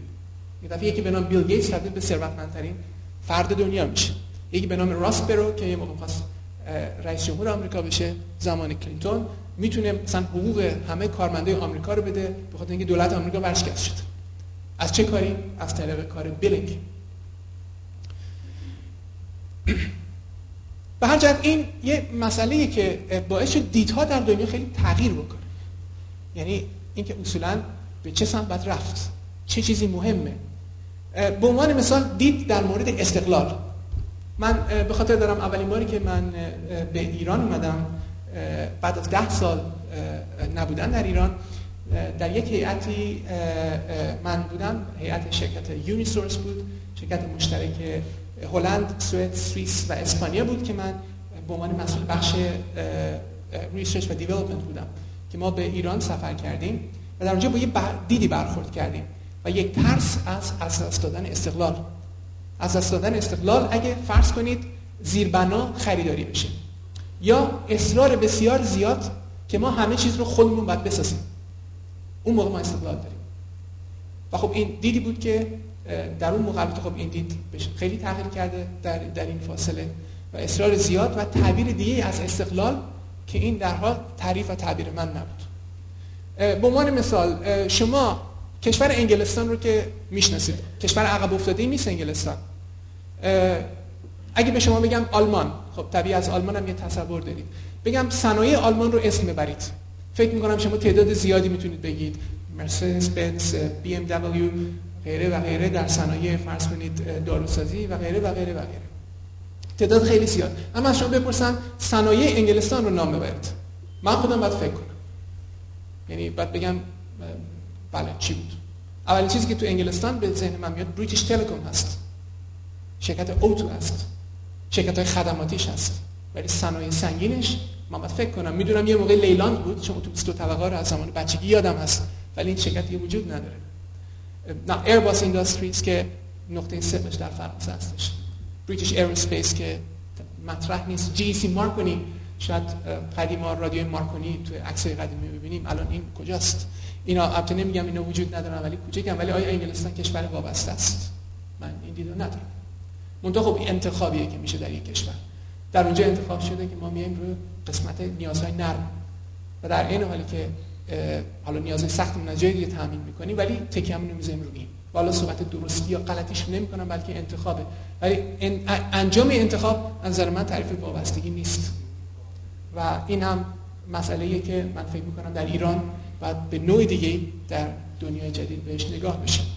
حتی جوک تعریف میکنن در مورد انگلیسی‌ها و آلمانی‌ها که میگم براتون شاید جالب باشه. میگن که یه موقعی می‌خواستن یه فضانورد بفرستن به فضا و 3 نفر انتخاب شدن و اون 3 نفری که انتخاب شدن یکیشون آلمانی بود، یکی فرانسوی بود و یکی انگلیسی بود. آلمانی می‌خواستن مصاحبه نهایی کنن که انتخاب بشه. از آلمانی می‌پرسن شما چقدر پول می‌گیری بری فضا؟ گفت من $100,000 می‌خوام. فرانسوی میگن تو چقدر می‌گیری؟ میگه من $200,000 می‌خوام. میگم چه $200,000؟ گفت می‌خوام یکی پیش خودم داشته باشم، یکم پیشم بدم به خانم. انگلیسی میاد ازش میپرسن شما چقدر میخوای بگیری؟ میگه من $300,000. میگن برای چی؟ گفت اولا $100,000 شو میخوام بدم به شما، $100,000 خودم بردارم، $100,000 بدم آلمانی بره فضا. در حال این یه نوع تفکر، حالا البته این قسمت این خیلی هیپوکریت هست، چی میگن مسئله سوء استفاده یا غیره، ولی به عنوان مثال دیده میشه آلمانی‌ها نقطه ضعف خیلی بزرگ دارن که براشون دست زده بشه که بگن آفرین شما همه کارا رو خودتون میکنید. انگلیسی اینو ندارم، من با اینو تو کنفرانس‌های خیلی زیادی برخورد داشتم و کاملا این تفاوت رو میبینید. میدونم بگم چیزی که در ایران برخورد میکنم این روحیه آلمانی است و گاهی اوقات این روحیه چیز من ناسالمی نمیدونم، بلکه چیزایی که به نظر من خیلی خوب مدیریت باید بشه و اینکه اشکالی نباشه ولی یکی دیگه برای ما داره این ماشین رو میکشه و ما سوارش میشیم. پس ما چیکار میکنیم؟ به جای اینکه انرژیمون رو بزنیم روی اینکه چجوری ماشین به حرکت در بیاد، روی این میزنیم که چجوری ماشین رو هدایت میکنیم. حالا یه شاید جالب باشه برگردیم نگاه کنیم که کلا فناوری اطلاعات با این خصوصیاتش از کجا شروع شد. خیلی اوقات فناوری اطلاعات الکترونیک رو تو یک نفس گفته میشه. ظاهرا اینکه این دو تا با هم ربط داره در حالی که اینا با هم ربط نداشت. بلکه دلیل دیگه‌ای بود، باز این از تصادف‌های تاریخ بود که این دو تا رو کنار هم آورد. ولی باز از هم جدا کرد. اولین سیستمایی که سیستم‌های اطلاعاتی بودن سیستم‌های مکانیکی بودن. در هلند نمیدونم تشریف داشتید یا نه، کامپیوترهای مکانیکی می‌بینید که 200 سال قدیمی هستن. ساعت‌هایی که اون موقع ساخته میشه با تمام کارهایی که می‌کرد، یا در خیابونا می‌بینید که حافظه مکانیکی است. یه ماشیناییه که براتون موزیک میزنه و خیلی مفصل، ارکستر یکم زنگ میزنه و اینا همش برنامه‌ریزی میشه روی صفحه‌هایی که چرخیده میشه. در حال سیستم‌های مکانیکی وجود داشت و برای سیستم‌های اطلاعاتی هم بود، ولی سابقه‌اش هم خیلی طولانی اما پیشرفتش محدود. من حتی اون موقع در دانشگاه خوب یادم ما در بعضی از آزمایشگاه‌ها سعی می‌کردیم سیستم‌های الکترونیکی رو به شکل سیستم‌های مکانیکی بازسازی کنیم. من یادمه یکی از دوستان من یه سیستمی با حرکت آب ساخته بود که 2 تا عدد با هم جمع می‌کرد و این درست همون منطقه 0 و 1 که کلید بسته و کلید باز میشه دید، مثل اینکه جریان آب قطع شده و جریان آب باز شده و این به شکل منطق میشه ساخت. اما الکترونیک یه دفعه اومد وسط و اون به خاطر یه ذره‌ای به نام الکترون بود. ذره الکترون یک خصوصیت عجیبی داره و اونم اینه که بارش 10⁻¹৯ کولوم، در حالی که جرمش 10⁻31. یعنی نسبت بار به جرم که بین فیزیکدان‌ها E/m شناخته میشه به عنوان یک از خصوصیات الکترون، یک عددی در 10⁻11. به چه معنی؟ این که شما با انرژی بسیار بسیار کم میتونید اطلاعات بسیار بسیار زیاد رو منتقل کنید. در حالی که تو سیستم مکانیکی شما جرم رو باید حرکت بدید، مثلا همین احتیاج به انرژی دارید. انرژی مساویه اینه که کندی توش بیاد، ولی در الکترون نیست. شما انرژی بسیار کمی لازم دارید. همین هم است که در الکترونیک که در برق، رشته برق که اول صحبت از کیلووات و عددهای بزرگ بود، استفاده اطلاعات وقتی که توش اومد همه چی رفت به نانو و پیکو، رسید به میلیونیوم و میلیاردیوم، به خاطر اینکه انرژی براش احتیاج نبود. این انرژی بسیار کم براش لزوم داشت. فرض کنید به عنوان مثال شما نیروی جاذبه رو اصلا در الکترونیک احتیاج نداره باش کاری بکنید. در حالی که تو سیستم مکانیکی سیستم اگه مثلا برش گردونید، چپش کنید، طبیعی کار نمیکنه. یک ساعت پاندولدار اگه رو سرش بذارید از کار میفته. ولی یه چیز الکترونیکی این چیزو نداره. همین اطلاعات، انتقال اطلاعات به انرژی کم در حقیقت باعث شد که فناوری به وجود بیاد. اما اولین مسئله که چیز شد، همونطور که میدونید مسئله لاجیک، منطق، اساسش 0 و 1 در سیستم‌های اطلاعاتی و اینو خیلی اوقات با کلید برق میشه نشون داد که به عنوان مثال and relation و در جبر بولیان اینه که دو تا کلید در سری باشه، اگه هر دوتا بسته باشه، باز یکیش اگه باز باشه طبیعیه که جریان انجام نمیشه و اینا رو میتونید به شکل موازی بزنید که کافی یکیش باشه جریان حرکت کنه و مجموع ایناست که شما میتونید از 0 و 1 شروع کنید به ساختن لاجیک. این حرکت در مخابرات شروع شد. جالب اینه که شروعش در مخابرات بود با انگیزه دیگه. ویلیام شاکلی که دانشمند آمریکایی بود، البته در انگلیسی الاصل بود که در آمریکا زندگی میکرد، در آزمایشگاه تحقیقات تلفن بل مشغول تحقیقات شد که رله تلفن رو جایگزین کنه با یه solid state device، یعنی یک مداری که توش هیچ چیز حرکت کننده ای نباشه. حتما به خاطر دارید اگه قبلا در حتی مرکز مخابرات شرکتتون درش باز می‌کردید و یکی تلفن برمی داشت، مقدار زیادی سر صدا بود، تکون می‌خورد چیزا. در حالی که اگه الان نگاه بکنید هیچ چیزی نیست، چیزی که میچرخه اون هوا کشه، در حقیقت اون فن هست برای که خنک کنه، وگرنه تو قسمت اصلیش چیزی حرکت نمی‌کنه. این در حقیقت با این شروع کرد و دیوایسی درست کرد به نام ترانزیستور که در حقیقت اصلش هست ترانس رزیستور، مقاومت انتقالی، که خصوصیتش چی بود؟ این بود که با اعمال ولتاژ در یک بخشش، حالا یا فیلد افکت ترانزیستور یا بایپولار ترانزیستور، شما میتونید مقاومتش رو تاثیر بذارید. یعنی مقاومتش میشه 0 یا مقاومتش میشه بی نهایت، یعنی مثل اینکه کلید باز و بسته میشه. در حالی که برای اینکه این باز و بسته بشه چیز مکانیکی حرکت نمیکنه، فقط تغییر ولتاژ. این تبدیل شد به یک انقلاب بزرگ. و حالا جالب اینه که استفاده لاجیک از این دیوایس بعد از استفاده دیگه شد، چون همونجور که شما با مسئله خیلی کوچیک میتونید بین 0 و بی نهایت یه چیز تغییر بدید، طبیعی اگه بگیم حالا من بین 0 و بی نهایت نمیکنم، توش میمونم، حالت تقویت کننده‌شو پیدا میکنید و این تبدیل شد باز به یه انقلابی در زمینه الکترونیک آنالوگ و باعث شد که در حقیقت تو اون زمینه کانسیومر الکترونیکس، رادیو، تلویزیون و اینا تحولات خیلی بزرگی بیاد. و ویلیام شاکلی به نظر من از کسایی بود که جایزه نوبل فیزیک رو واقعا به حق برد. در سال 56 جایزه نوبل رو گرفت. و بعد بر اساس همین مسئله 0 و 1 طبیعیه که اینو میشه گسترشش داد و منطق باش ساخت. کم کم گسترشش داد و تو سطح‌های مختلف این تبدیل به منطق بشه. منتها اولین استفاده که از رایانه ها بود مسئله محاسبه بود. فرمول‌های ریاضی که ما چجوری این فرمول‌ها رو به سرعت بتونیم حل کنیم. و کلمه کامپیوتر اگه دقت بکنید یعنی محاسبه‌گر، در حالی که رایانه به نظر من کلمه مناسب‌تریه، چون شما الان دیگه با کامپیوترها محاسبه دیگه یعنی جنبه محاسبه‌گریش خیلی کوچکتر از جنبه رایانه بودنش هستش. و اینو برای محاسبه ساخته شدن. منطق که داخلش اومده بود بیشتر برای پشتیبانی محاسبه بود. به عنوان مثال برنامه می‌نوشتید که معادله درجه 2 رو حل کنید و یک جاش به چیز برخورد می‌کنید به نام دلتا b اسکوئر به توان 2 منهای 4 ضرب در a ضرب در 3 که اگه کوچکتر از 0 باشه این جواب نداره. خب پس یک جا این فرمول بعد با یک منطق برخورد کنه. اما و افرادی که باش کار می‌کردن خب کسایی بودن که خیلی نزدیک بد بودن، یعنی الکترونیک و آیتی در اون موقع خیلی نزدیک بود تا اینکه زبان‌ها به وجود اومد و زبانی که به وجود اومد باعث جدایی علم نرم افزار و سخت افزار شد. از اونجا در حقیقت شروع شد. و چه تحولی پیش اومد؟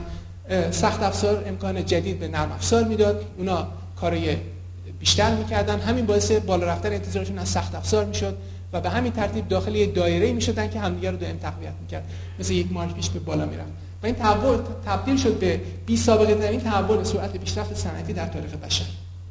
حالا ارقام خیلی جالبی است، حالا میگم هیچ کدوم از این ارقام دقیق نیستش چون همش قابل تعبیره، ولی یک مقایسه من در یک جا خوندم که خیلی جالب بود و میگفت در صنعت ساختمان پیشرفت در عرض 5000 سال رقمی بود به نام 50، یعنی الان میتونیم بگیم 50 برابر در اون زمینه بهتر شده. در زمینه اتومبیل این رقم فکر کنم 200 بود. در زمینه هواپیماسازی به خاطر اینکه خیلی پیشرفت بوده 9000 بوده. در زمینه الکترونیک 10 به توان 18 بوده.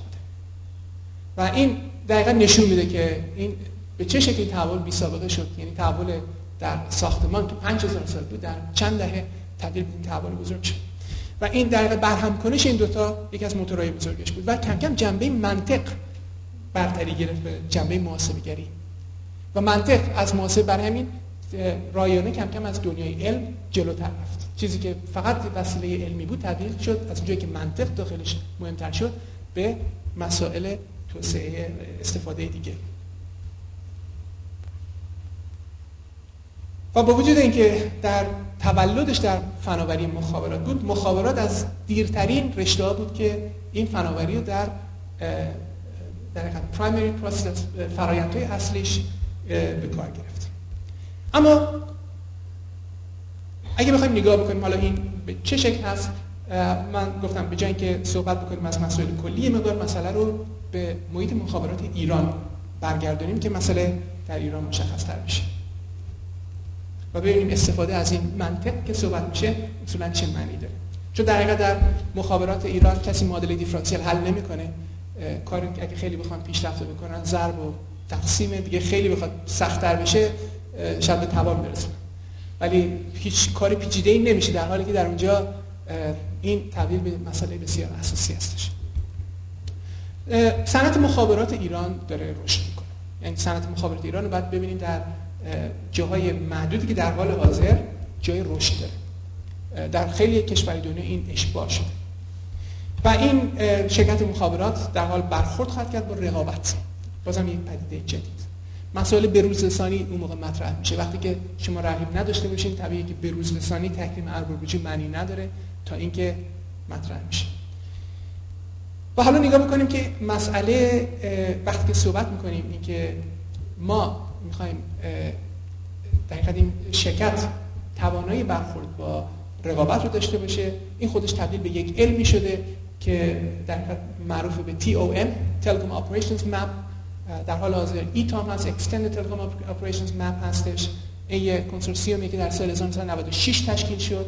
من اون موقعی که مدیریت در شرکت اینرتل داشتم جزو مؤسسان بودم و در شکلگیری این تئوری نقش داشتم و در اونجا دقیقاً صحبت این شد که ما چجوری باید سرویس مخابرات رو بدیم که این تبدیل شد به چند تا فرآیند کلی. فرآیند واگذاری سرویس فولفیلمنت، از جایی که مشتری به نوعی حالا به هر شکلی درخواست یک سرویس رو میکنه تا جایی که این سرویس برای مشتری فعال میشه. فرآیند تضمین کیفیت سرویس اشورنس، از جایی که مشکل پیدا میشه تا جایی که مشکل حل میشه. و فرآیند بیلینگ، تهیه صورت حساب که شاید به نظر مسئله ساده‌ای بیاد ولی از پیچیده‌ترین مسائل شرکت‌های مخابرات کنونی است و اونم از لحظه‌ای که مشتری به هر شکلی از یک سرویس استفاده میکنه تا لحظه‌ای که این تبدیل میشه به یک آیتم رو یک اینوایس به صورت حساب به مشتری داده میشه. حالا میایم یه حساب سرانگشتی میکنیم که حالا برای چی یک دفعه این مسئله برای مخابرات ایران باید اینقدر مطرح باشه.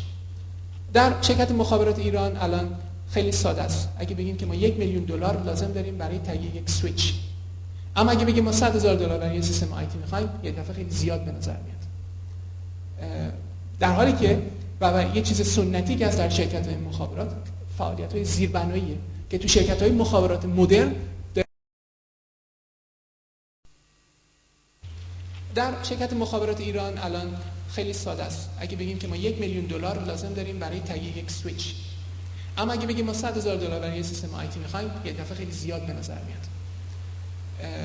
در حالی که و یه چیز سنتی که از در شرکت‌های مخابرات فعالیت‌های زیربناییه که تو شرکت‌های مخابرات مدرن داره تبدیل میشه به فعالیت‌هایی که کم اهمیت‌تر.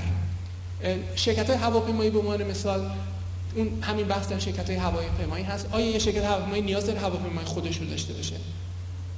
بعضی شرکت‌های هواپیمایی این انتخاب رو نکردن، گفتن نه، ما لزومی نداره، ما تاکیدمون رو میذاریم روی اینکه چجوری ما سرویس بدیم در اونجا، ولی خودمون لزوم نداره هواپیمای خودمون داشته باشیم، ما دقیقاً در اونجا دنبال ارزش افزوده خودمون میگردیم.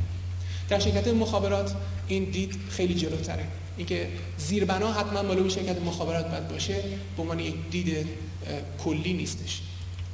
وضعیت کنونی باز با ارقام سرانگشتی، شرکت مخابرات ایران الان 12 میلیون مشترک ثابت داره، 3 میلیون مشترک همراه داره و تعداد معدودی مشترک دیتا داره که تو این جمع الان نمی‌گنجه. مشتریات چند بار با شرکت مخابرات برخورد دارن، حالا به هر شکلی ارتباط. این میتونه درخواستی باشه میکنن یا اشکالیه که میگن یا یکی صورتحسابی که دریافت میکنن باشه. و اگه بگیم به طور متوسط الان 2 بار این مشتریان با شرکت مخابرات برخورد دارن، شرکت مخابرات 30 میلیون برخورد در ماه با مشتریاش داره و این برخورد چیزی نیست به غیر از رد و بدل کردن اطلاعات. چرا یکی یک سرویس میخواد، طبیعیه که این اطلاعات باید داده بشه تا این اطلاعات به این ور داده بشه، به اون طرف داده بشه و برسه به کسی که این زیربنا رو به کار بندازه. یا اینکه مشکلی به وجود میاد در سرویس، این اطلاعاتی که به تشکیل داده میشه تا این اطلاعات به جایی برسه که تبدیل بشه به حل شدن مشکل مشتری. اما وضعیت آینده که پیش بینی میشه، در حال من افتخار حضور داشتم در جلساتی که خود آقای وزیر، آقای دکتر معتمدی بودن و هدفهایی که ایشون فرمودن هدفهای بسیار بزرگی، یعنی از نظر جهانی میتونم بگم هدفهای بی سابقه است. برنامه رشدی که در فاصله کوتاه دیده شد. حالا این برنامه وقتی که تحقق پیدا کنه 40 میلیون مشتری ثابت، 40 میلیون همراه و 40 میلیون مشتری دیتا خواهد بود. یعنی 12 میلیون و 3 میلیون تبدیل به 120 میلیون میشه. اما اگه نگاه بکنیم که اون موقع تعداد برخوردها چقدر میشه، یعنی نیاز به تبادل اطلاعات، میبینیم که دیگه یک مشترک یک سرویس نیست، بلکه همونجوری که خودتون میدونید کسایی که تلفن موبایل دارن، کالینگ لاین آیدنتیفیکیشن هست، کالینگ بک، وایس میل و غیره، رو هر کدوم از اینا سرویس های مختلف میاد. یعنی در بعد سرویس های دفعه رشد پیدا میکنه. سرویس های دیتا تنوعش خیلی زیاده. همین تنوعش باعث میشه که تعداد برخوردها خیلی بیشتر بشه و به جرئت میشه گفت این برخوردها 100 برابر بیشتر خواهد شد. حالا من خیلی کنسرواتیو بودم، خیلی محافظه‌کار گفتم 20 برابر، که دفعه میشه 2.4 میلیارد. یعنی در اون محیط شما جهشی میکنید از زیربنا از 15 میلیون به 120 میلیون، ولی از نظر تبادل اطلاعات از 30 میلیون شما به 2.4 میلیارد میرین در حالت بسیار بسیار محافظه‌کارانه. و این در چه حالتی اتفاق میفته؟ در حالتی اتفاق میفته که امکاناتتون محدودتر میشه. برای چی؟ بخاطر اینکه انتظارات مشتری بالا میاد، یعنی اشتباهاتی که قبلا در محیط غیر رقابتی قابل پذیرش بود در محیط رقابتی دیگه قابل پذیرش نیست و فشار روی درآمدها میاد. نمونهش شرکت مخابرات درآمد مخابرات بین‌المللیشو به شدت ناچار شد بیاره پایین. پس شما در مقابل مشکل بسیار بزرگی قرار میگیرید در حالی که امکاناتتون کمتر میشه. خب آیا مثلا راه حلش اینه که میگیم که ما 80 برابر مثلا بزرگتر شده، پس تعداد کارمندای شرکت مخابرات باید 80 برابر بشن؟ وضعیتی پیدا میکنید که کارمندای شرکت مخابرات از مشتریان شرکت مخابرات بیشتر میشه، در حالی که شما حتی باید تعداد کارمنداتون رو کم بکنید. و وضعیتی پیدا کنید که شرکتتون همچنان مثل یک بدنه واحد کار کنه، در حالی که افراد شاید همدیگر رو نبینن، شاید همدیگر رو نشناسن، در ساعت‌های مختلف و در جای مختلف کار کنن، ولی یکسان یک گونه کار بکنن. یک فرد که در جلوی تشکیلات لزومی نباشه قبل از اینکه قولی به مشتری بده بره با همه چک بکنه، بتونه بذاره و اون مسئله در داخل تشکیلات پخش بشه در همه جا. و چه چیزیه که اینا رو به هم دیگه میچسبونه؟ آیتی، اطلاعات. البته خب به خاطر وقت من جزئیات کلی رو نمیگم، ولی مسئله تبدیل میشه یک دفعه به مسئله‌ای که گسترش پذیری توش تبدیل به مسئله عمده میشه. فیلسوف بزرگی میگفت که درسته که دریا از قطره‌های آب درست شده، اما خصوصیت دریا خصوصیت قطره‌های آب نیست. مثلا در دریا نهنگ شنا نمی‌کنه و نمیشه درش کشتیرانی کرد. و این مسئله در اینجا خیلی مهم است، چون وقتی که مسئله شما در بعد کوچیک حل کنید، همیشه این تضمین نمیده که در بعد بزرگ مسئله حل بشه. مثلا این مسئله رو بعد در گسترشش دید، در بعد بزرگش دید که اون موقع از دریا به قطره آب رفت، نه از قطره آب به دریا. و این مسئله به چه شکله؟ شما یه زیربنای مخابراتی دارید، بالاش سرویس های مخابرات هست. در قدیم این بود که سرویس مخابرات مساوی گرفتن یک تلفن بود، یک دستگاه زشت سیاه رنگ که شما اینو بعد میگرفتید و خوشحال میشدید اگه صدای دالتون ازش بیاد، صدای بوق ازش بیاد، تا اینکه تبدیل میشه به اینکه نه، سرویس باید روش داده بشه و فاصله بین زیربنای مخابراتی و سرویس مخابراتی زیاد میشه. اینو چجوری میشه مقایسه کرد؟ میشه مقایسه کرد با نوازندگی ساز. ویولون هایی هست در دنیا مال آنتونیو استرادیواریوس که اینا به چندین میلیون در حراش‌ها فروخته میشه. خب این ویولون بسیار ارزشمنده. اگه این ویولون رو به دست من بدن، من بخوام ویولون رو بزنم، مطمئنا صدای زیبایی از توش در نمیاد. اگه حالا ویولون کمتر ولی ویولون نسبتا خوب رو بدن دست یک ویولونیست ماهر، صدای بسیار زیبایی از توش در میاد. و اینم در حقیقت مقایسه که اینجا میشه کرد. زیربنای مخابراتی همه دارن، مثل یک ویولونیه که همه میتونن برن بخرن. هنر چیه؟ چه صدایی از توش در میاری؟ چیکار میکنی با این؟ در شرکت‌های مخابرات زیربنا رو هم شرکت مخابرات میتونه بگیره، هم رقیبش. اون نقطه تمایزی براشون نیست. نقطه تمایز اینه که چجوری این سازو مینوازن. و مدل TOM چیزی نیست به غیر از نواختن ساز که میگه حالا چجوری ما این ساز رو بنوازیم، که توش فرآیندهای مختلف تعریف میشه. یک دفعه میبینیم که صحبت از تکنولوژی، از اینکه ما چه مقدار زیربنا باید ساخته بشه برمیگرده به فرآیندها، پروسسز. اون تبدیل میشه به مسئله بزرگتر. ما چجوری سازماندهی کنیم، چجوری این جریانات اطلاعاتی رو رد و بدل کنیم. و این چجور شده؟ خب طبیعیه که اگه شما در رشته خودتون این سوال ازتون بشه شما چه نوع اطلاعاتی در داخل تشکیلاتون رد و بدل میکنید، خب این خیلی زیاده. خوبی TOM اینه که شرکت‌های مختلف دنیا تجربیات سالیانشون رو جمع‌آوری کردن و کلاس بندی شد و تبدیل شد به یه تجربه قابل انتقال. و اونا گفتن این 15 کار رو اگه ما بکنیم میتونیم ویولون بنوازیم. و اون مسائلی که خدمتتون گفتم مثل مقوله واگذاری، مقوله تضمین کیفیت، تهیه صورت حساب، تمام اینا تبدیل میشه به یک ترکیبی از این فرآیندهای اصلی. یعنی به این شکل ساخته شده، درست مثل بازی لگو که برای بچه‌ها تو ایران اون موقع بچگی ما میگفتن ساختمان‌های طلایی، که شما اجزایی دارید که اجزا رو میتونید به هم ببندید و باش ساختمان درست کنید. شما اگه بخواید هزاران نوع ساختمان درست کنید، احتیاج به هزاران نوع اساس ندارید، بیلدینگ بلاک ندارید، بلکه میگید من 3 نوع یا 4 نوع از این اجزای اصلی میخوام که راحت بهم بچسبه. اون موقع من میتونم هزاران ساختمان باش درست کنم، چون تقاضا میتونه باشه ولی لزوم نداره من برای هر تقاضا کار دیگه‌ای بکنم. فرض کنید شما فقط چیز داشته باشید، تیکای صاف داشته باشید و یه دفعه یکی بهتون بگه که به من سقف شیبدار بده. خب شما برای سقف شیبدار احتیاج به بیلدینگ بلاک دیگه‌ای دارید ولی لزوم نداره که هزاران بسازید، بلکه 3 جور میسازید. یه تیکه بزرگ کج، یه تیکه کوچیکش یکم که بیاد رو سرش. از اون به بعد شما توانایی اینو دارید که هزاران نوع انواع اقسام ساختمان‌های شیبدار بسازید.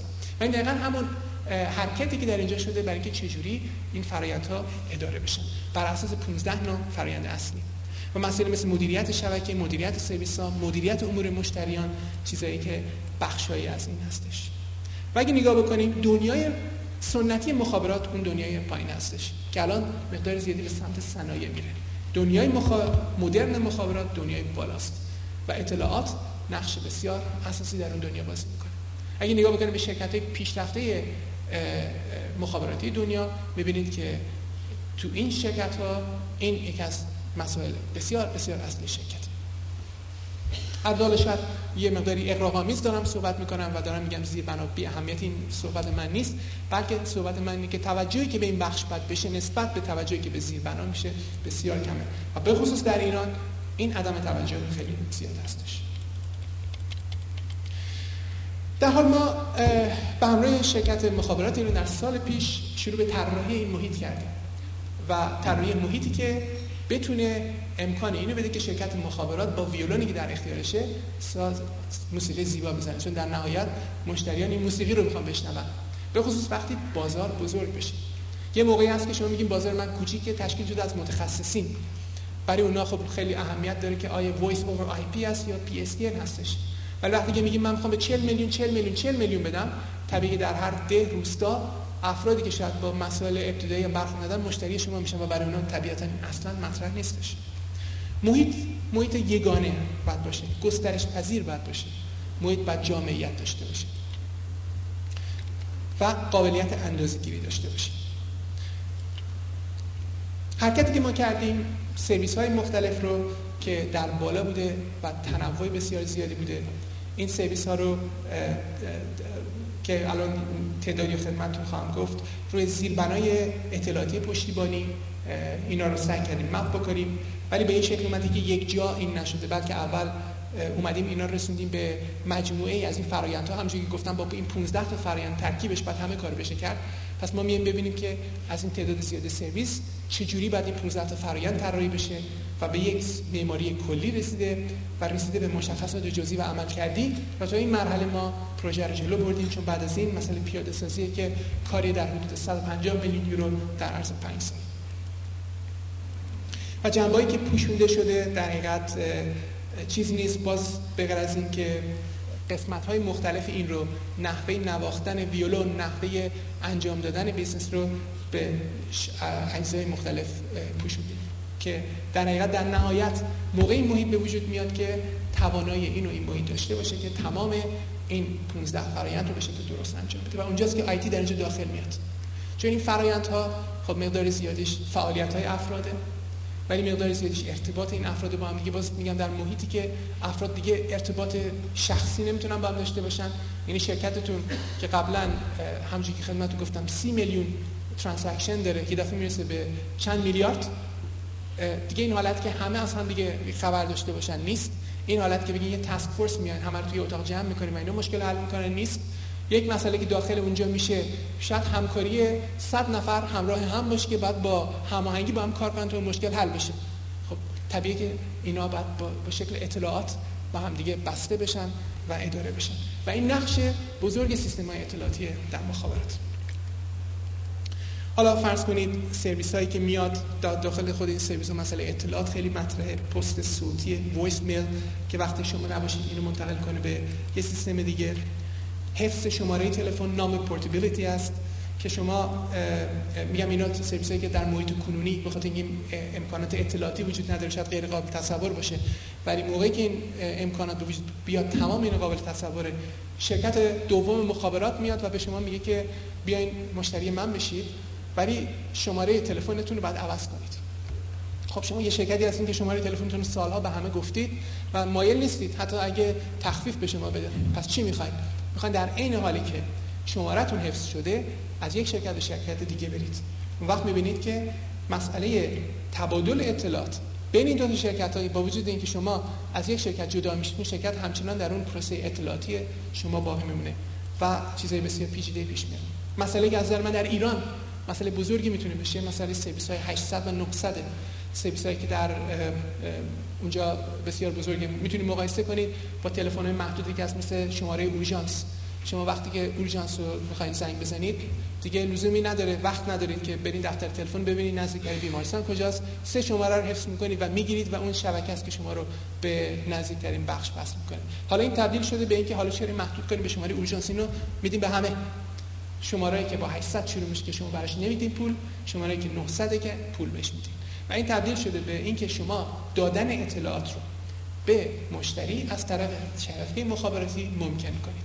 یعنی به طور عادی شما وقتی احتیاج به اطلاعاتی دارین بعد اون شرکت رو بشناسید، بهش مراجعه بکنید، باش اون بهتون صورت حساب بفرسته، در حالی که الان شما میتونید مراجعه کنید و این اطلاعات رد و بدل بشه بدون که این ارتباط وجود داشته باشه.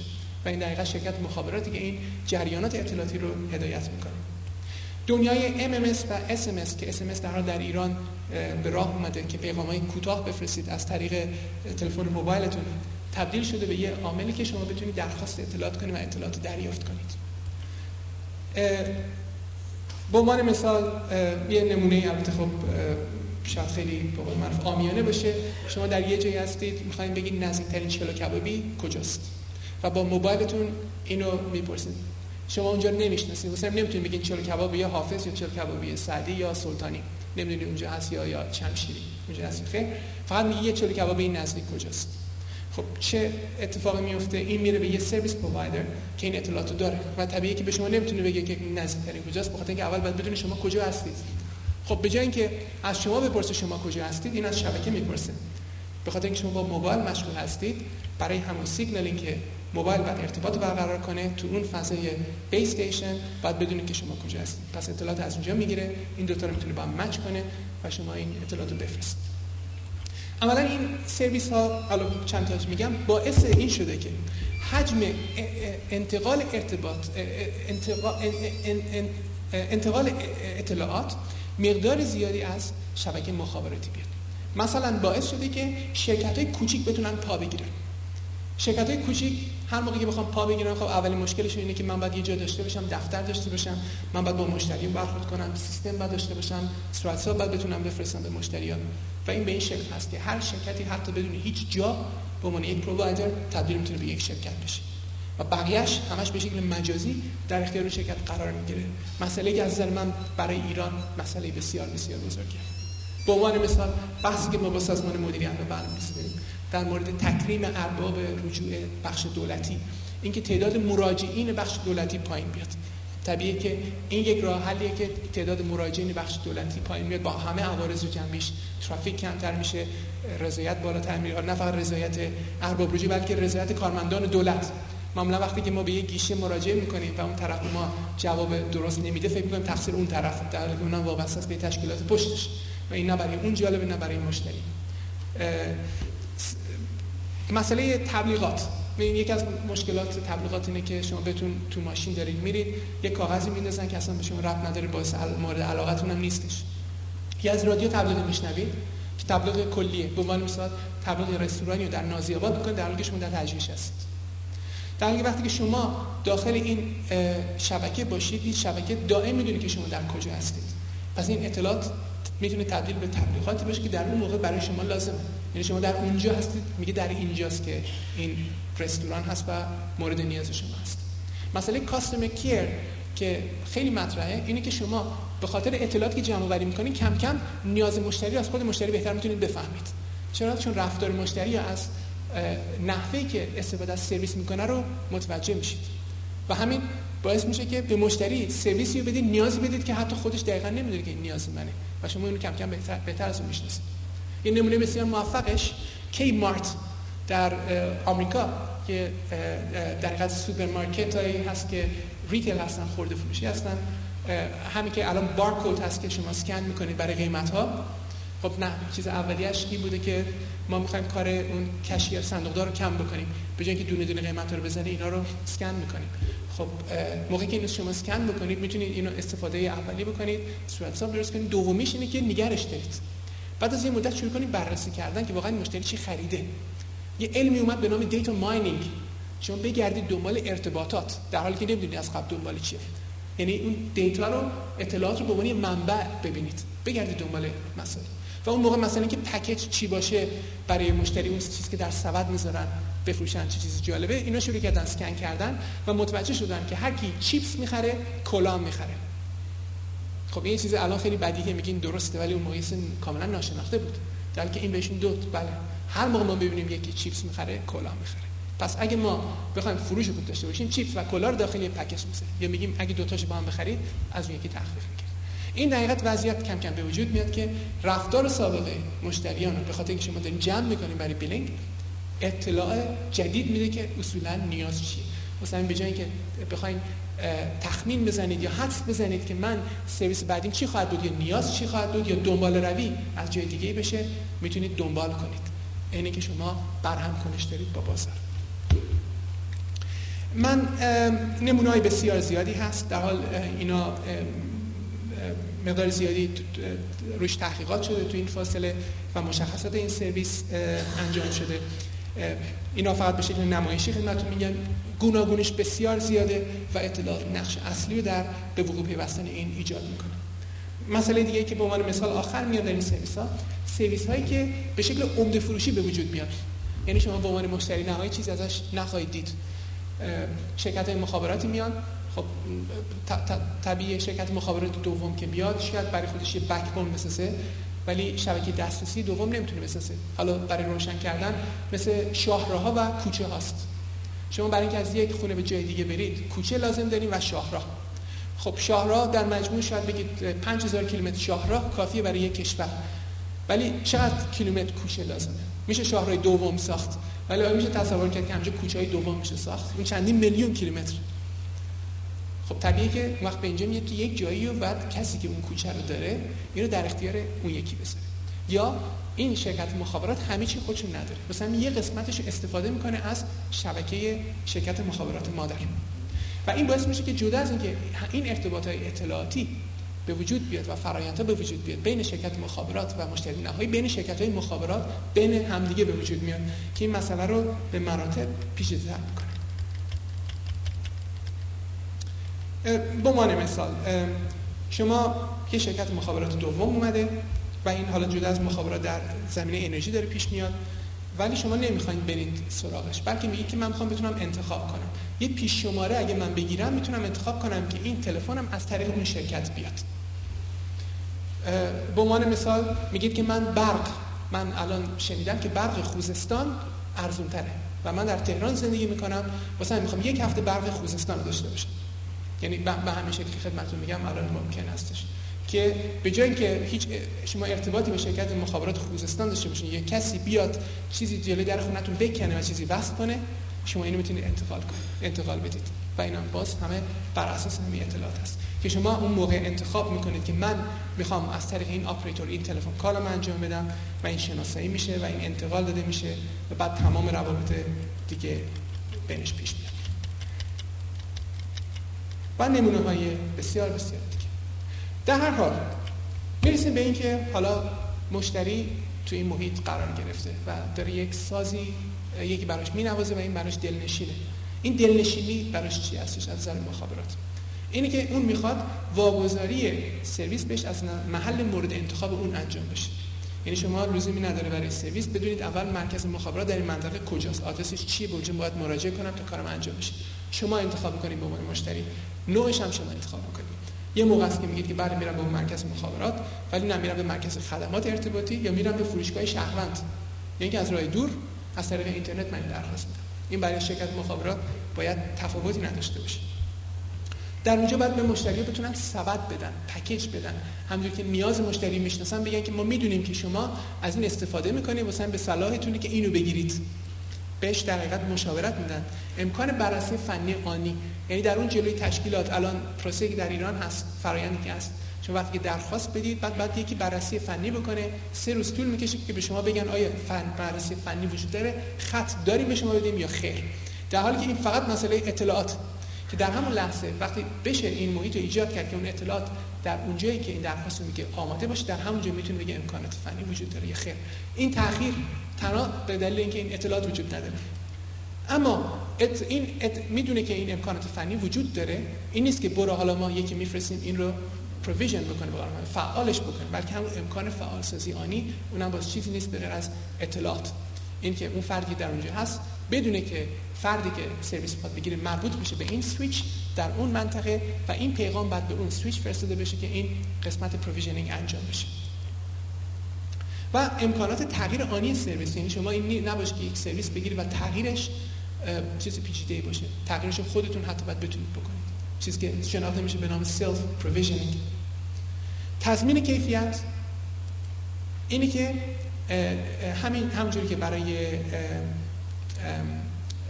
واگذاری بود، اینی که باز نحوه اطلاع دادن مشکل خرابی به شرکت مخابرات رو خود مشتری انتخاب کنه اونجوری که میتونه، و اینکه تعداد زیادی از این مشکلات رو اصلا خود مشتری نبینه، بلکه خود شرکت مخابرات قبل از اینکه مشتری ببینه و رفعش بکنه و بتونه تضمین بکنه طول مدتی که خرابی رفع میشه. برای مسئله بیلینگ صورت حسابی که بتونه سیکل صورت حسابیش رو انتخاب کنه. یعنی الان در حال حاضر میگیم هر 2 ماه صورت حساب میاد، فرض کنید یکی بگه برای حسابداری من بهتره که از 15 ماه تا 15 ماه بیاد، این 8 ماه تا 8 ماه بیاد. تمام چیزی که الان به نظر غیر ممکن میاد به خاطر اینکه این اطلاعاتش وجود نداره. اطلاعات میانی داشته باشید که من الان نمیخوام صبر کنم 2 ماه ببینم چقدر شد، میخوام ببینم الان حدوداً چقدر شد. ریز استفاده رو بتونید ببینید. وقتی که مشکل چیز پیش میاد که شما میگید من این مسئله رو متوجه نمیشم، این صورت حساب نباید اینقدر بزرگ باشه و خیلی اوقات این کردید ولی خودتون اطلاع ندارید، اینو به شکل خیلی روشن شفاف بشه اطلاع دادید. به هر شکل کل این برنامه‌ای که شده برای ساختن این محیط اطلاعاتی که این تشکیلات بهش امکان بده که از 30 میلیون به چندین میلیارد بتونه بره برای برهم کنش‌ها و اینا رو از اطلاعات کافی برخوردار کنه، تبدیل به برنامه‌ای شده که در حال حاضر در برنامه 4 5 ساله قرار گنجانده بشه و این در 3 فاز انجام میشه که مثل همونش که گفتم مقدار جزئیاتش شرح نمیدم، در جلسات دیگه اگه لازم بود بیشتر راجعش توضیح داده میشه. این ساختمون ساخته بشه و امید اینه که اگه این برنامه انجام بشه دقیقاً محیط به وجود بیاد که گسترش پذیر باشه و قابلیت این داشته باشه که ایران از نظر خدمات مخابراتی جایگاهی پیدا کنه که لایقش هست. چون در حال حاضر با حجم کوچیکی که الان هست طبیعیه که دید همه این هست که وضعیت چندان خوب نیست. یکی از مدیران مخابرات خیلی جالب تعریف میکرد، میگفتش که پسر من در مدرسه جرئت نمیکنه بگه بابای من تو شرکت مخابرات کار میکنه چون همه فحش میدن و در حال وضعیتی پیش بیاد که دقیقاً با ایران تطبیق میکنه. و حالا این مسئله که خدمت شما گفتم مسئله بسیار نوعی در مخابرات، یعنی به مخابرات یه دید جدید داده که ما فقط گسترش زیربنای شبکه نباید انجام بدیم، بلکه ساختن محیط اطلاعاتیش تبدیل میشه به کار بزرگ ما و این فقط بخشی از فعالیت مربوط به فناوری اطلاع در یک عرصه، نه در همه جا. مثلا همه اون مسائل قبلی که خدمتتون گفتم که این تبدیل میتونه بشه به کار بسیار سودآور، تبدیل میتونه بشه به مسئله‌ای که شکل کاملا متفاوتی میده به تحولات، در این حال امکانش بی نهایت بزرگ هستش. اما این تحولات یه مسئله دیگه هم در کنارش میاره، همونجوری که در کشور اروپای غربی بود که ما بخوایم تحولات بزرگی بکنیم بخش دولتی قادر و جوابگوی مسئله نیستش، واسه همین باید ما اون نیروی بالقوه، توان بالقوه بخش خصوصی رو بتونیم جذب بکنیم و همین هم است که به حق در ایران مسئله خصوصی سازی مطرحه. اما خصوصی سازی اگه فقط به عنوان یک شعار باقی بمونه خب طبیعیه که موفق نمیشیم. ما در حال در این فاصله شاهد به وجود اومدن آپراتورهای دوم بودیم. من در حال خیلی خوشحالم که مدت که ما در ایران در این فعالیت حضور داشتیم تحولات جالبی دیدیم، از جمله اینکه 6 تا شرکت مخابرات فیکس به وجود بیاد و ما باشون در جریان به وجود اومدنشون باشیم. اما خب اینا چرا پا نمیگیرن؟ چرا به وجود نمیان؟ خب به این دلیله که شما تمام این صحبتایی که کردم که 150 میلیون یورو در 5 سال کدوم شرکت خصوصی کوچیک توانایی همچین سرمایه‌گذاری داره و نیروی بالقوه این بخش خصوصی در جایی که هنوز این توانایی وجود نداره به این شکل تلف میشه. برای همین این از نظر من فقط این مسئله نیست که صحبت کنیم به خاطر ارقام و اعداد بزرگ و بعد بزرگش در بخش دولتی، در بخش خصوصی که از نظر من این تحول خواهد شد که مرکز ثقل کار از تعداد محدودی سازمان دولتی میره به تعداد بسیار زیادی شرکت خصوصی کوچک. اگر در باز اروپای غربی به عنوان مثال نگاه کنیم، یک موقعی شاید به این شکل بود که میگفتیم 5 شرکت بزرگ 80% بیزنس رو داره. الان میبینیم 5 شرکت بزرگ 20% بیزنس رو داره، ولی 100,000 شرکت کوچیک 80% بقیه‌اش رو داره. یه دفعه میبینید اون شرکت کوچیک اصلا رفتارش تغییر میکنه، تواناییش تغییر میکنه و مقدار بسیار زیادی مسائلش با اون شرکت بزرگ حتی معامله کردن، برخورد کردن باش فرق میکنه. شما میتونید به شرکت مخابرات بگید که سرمایه‌گذاری کن با این مبلغ، ولی به شرکت خصوصی خب طبیعیه از همون اول هر چقدر نیازش براش مشهود باشه قابل انجام است. و این ناتوانی سرمایه‌گذاری در شرکت خصوصی کوچیک باعث میشه که این امکان بالقوه بزرگ بالفعل نشه. برای همین از نظر من تشکل‌های صنفی برای بالفعل کردن این نیروی بالقوه بسیار اهمیت داره و این کانسپت ها، این مفهوم هایی که ما برای محیط‌های بزرگ داریم، اینا همه کاملا قابل استفاده است برای محیطی مثل فرض کنید شرکت‌های ساختمانی، مثل فرض کنید شرکت‌های خصوصی ساختن تجهیزات. مسائلی داخلش پیش میاد که باز به این شکل میشه که شرکت‌ها با وجود اینکه رقیب همدیگه هستن و میخوان بیزنس رو از هم دیگه بگیرن، منافع مشترک پیدا میکنن، منافع مشترکی که سرمایه‌گذاری مشترک میتونه تبدیل به راه حلش بشه، ولی نه از طریق یک شرکت که به شکل کوتاه مدت نگاه میکنه به خاطر اینکه چاره‌ای نداره، بلکه از طریق یک تشکلی که اینو به شکل دراز مدت نگاه میکنه و منافع مشترک اونا رو در نظر میگیره. همین مسائلی که خدمتتون گفتم در این بخش خصوصی هم مطرحه. اگه در مخابرات بخش خصوصی بخواد فعال بشه چاره‌ای به غیر از این نداره. مسئله فرآیندهای تشکیلاتی، من فکر کنم هر مدیری در این جمع این رو کاملا درک میکنه که چه مقدار از وقتش برای اداره شرکت صرف این میشه که واقعا به اون کار اصلی بپردازن و چقدر صرف گرفتن اطلاعات درست در مرحله درست و دادن اطلاعات درست برای اداره تشکیلات میشه.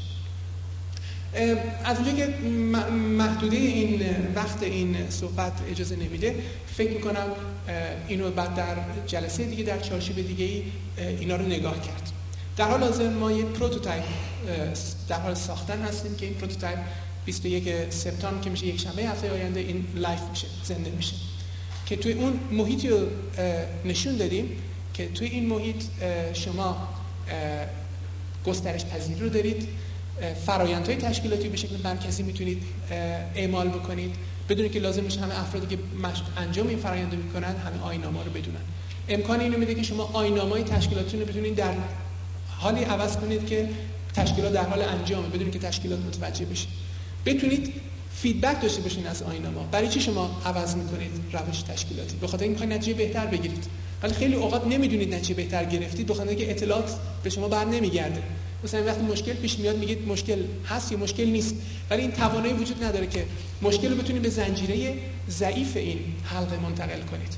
همین عدم توانایی باعث میشه که شما یک فرآیندی که فرض کنید 90% خوبه و 10%ش خرابه، به خاطر این 10% رو نمیتونید ایزوله بکنید، ناچار بشید که تمام توجهتون به 90 تمام 100% بکنید، در حالی که 90%ش همچنان خوب کار میکنه و هیچ انگیزه‌ای نداره برای تغییر و هیچ دلیلی هم ندارید که این اشتباه مجدد تکرار نشه. یک در حال این محیطی که برای حالا به خاطر که ما در زمینه مخابرات هستیم، این رو من فکر می‌کنم هر کسی این رو وقتی که ببینه میتونه به محیط خودش منعکس کنه و ببینه که این به چه شکل قابل استفاده است. از اونجایی که بخش خصوصی در ایران در شرف تحوله و باز میگم مسائلی که بخش خصوصی بعد باش برخورد خواهد کرد، باز این یه نقطه ضعفی که میشه تبدیل به نقطه قدرتش کرد که از همین حالا مسائل پیشگیری بشه. من فکر می‌کنم نقش تشکل‌های صنفی در اینجا خیلی اهمیت داره که این ویژن و این دید دراز مدت رو بتونن منتقل کنن و اینکه بتونن مشترکاً این سرمایه‌گذاری لازم بکنن که از عهده یک شرکت خصوصی بر نمیاد و اون موقع است که این انتقال از بخش دولتی به بخش خصوصی ممکن خواهد شد. من در حال مقدار زیادی حالا در این بحثی که بودم فرض کنید آیین‌نامه‌های پیچیده کشور رو به عنوان مسئول پانه گرفتن بخش خصوصی می‌بینن. خب این یه بخشش هست ولی همش نیست. من الان بعضی از شرکت خصوصی رو وقتی که دیدم حداقل با تجربه‌ای که من دارم اعتقاد دارم حتی تمام آیین‌نامه درست بشه و اینا بیزنس فردا داشته باشن اینا موفق نخواهند بود و میتونم تصور کنم که این باعث نگرانی دولت بشه.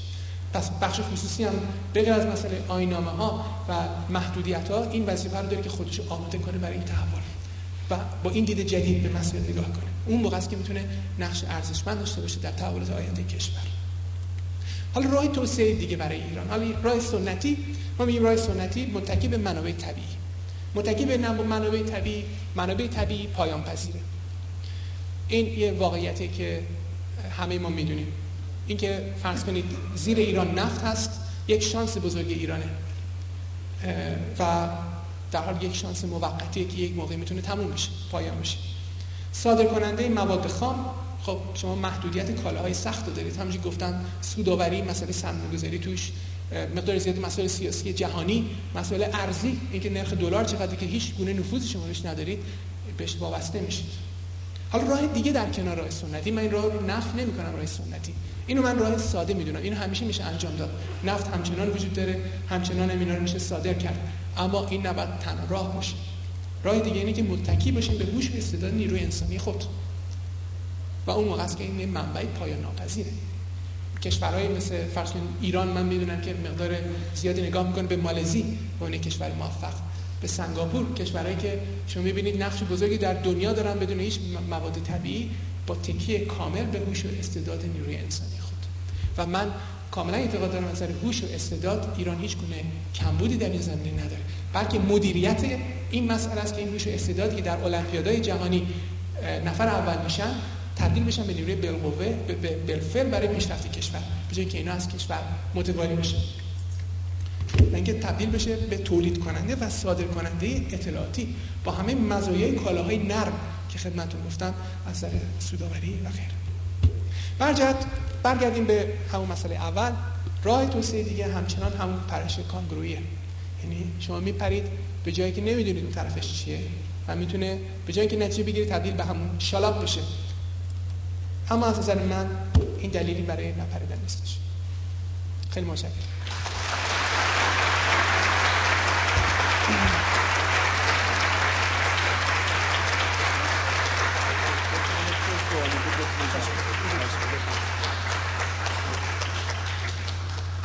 تشکر از جناب دکتر که در عصر اطلاعات و انفجار اطلاعات ما رو بمباران اطلاعاتی کردن. خواهش میکنم که اونجا تشریف داشته باشن، خستگی در کنن و دوستان اگر سوالی هست لطف کنن از پای میکروفون بفرمایند و در خدمتشون یک حدود 15 دقیقه تا ساعت 8 میتونیم باشیم و اگر سوالاتی هست مطرح بفرمایید.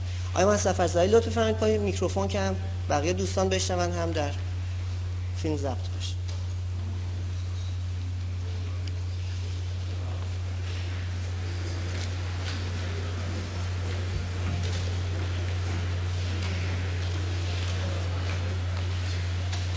خیلی متشکرم. بسیار آموزنده بود، مفید بود، مفاصل. راجع به تلفن‌های GSM فرمان می‌بینم. اولا GSM ابلیکیشن چه واژه‌هایی بعد چرا تلفن GSM در ایران نیست و چرا تو 13 کشور دنیا هست و اینجا نیست. راجع به ویژگی‌های تلفن اگر چیزی لازم هست بگید اطلاعاتی GSM has global system for mobile communication. سیستم کلی گلوبال جهانی برای ارتباط همراه. دلیلی که در ایران این مسئله نیست، من فکر می‌کنم این سال رو از مدیران شرکت مخابرات باید بکنم. اما اگر از من بپرسید که آیا ما بهانه‌ای داریم برای نداشتنش، خیر. از حالا این چرا در عمل این اتفاق نیفتاده، خب من نظر شخصی خودم داشته باشم ولی اطلاعاتم قد نیست که بگم من مسئله شرکت مخابرات رو میتونم بفهمم. اما یه چند تا به شما نمونه میدم که بگم به چه دلیل نمیتونید بهانه‌ای باشید. یک بررسی شده توسط ITU International Telecommunication Union که اومده یه سری شناختص‌ها رو تعریف کرده. یکی از این شناختص‌ها بهش میگن دنسیتی، یعنی تعداد یا ضریب نفوذ که تعداد خطوط ثابت و موبایل نسبت به جمعیت چقدر است. و بعد اینو مقایسه کرده با درآمد سرانه کشور و اینا رو مقایسه کرده و فرض کنید کشوری مثل ترکیه درآمد سرانه‌اش از ایران کمتره، در حالی که ضریب نفوذ در کشور ترکیه است در حدود 30%، در حالی که این در ایران در حدود 2%. واسه همین نمیشه گفت که دلیل نداشتن این نداشتن منابع مالیه. در حال بعد دلایل دیگه ای باشه. از نظر من برنامه‌ریزی و مدیریتی که مسئله رو حل می‌کنه. به نظر من خرج کردن پول بیشتر قاعدتاً مسئله رو حل نمی‌کنه. اگه به همین طریق پول خرج میشه امکان داره این مشکل مجدد تکرار بشه. در حال حاضر من میدونم که این حرکت از 2.5 میلیون به سمت 3.5 میلیون قرار انجام بشه و در جریان هست، ولی قدمی که داره با درد خیلی زیاد انجام میشه پیش میره و برای همین نمیدونم آیا حرکت به سمت 40 میلیون اگه این نمونه حرکت بشه از 2.5 به 3.5 میلیون با این همه درد و مشکلات حرکت به سمت 40 میلیون چجوری خواهد بود؟ مثلا به نظر من این حرکت ممکن میشه اگه تجدید نظر کلی بشه در نحوه برخورد به این مدیریت و برنامه‌ریزیش. اما اینکه دلیلش چی بوده که این انجام نشده متاسفانه اطلاعات داخلی تشکیلات من ندارم.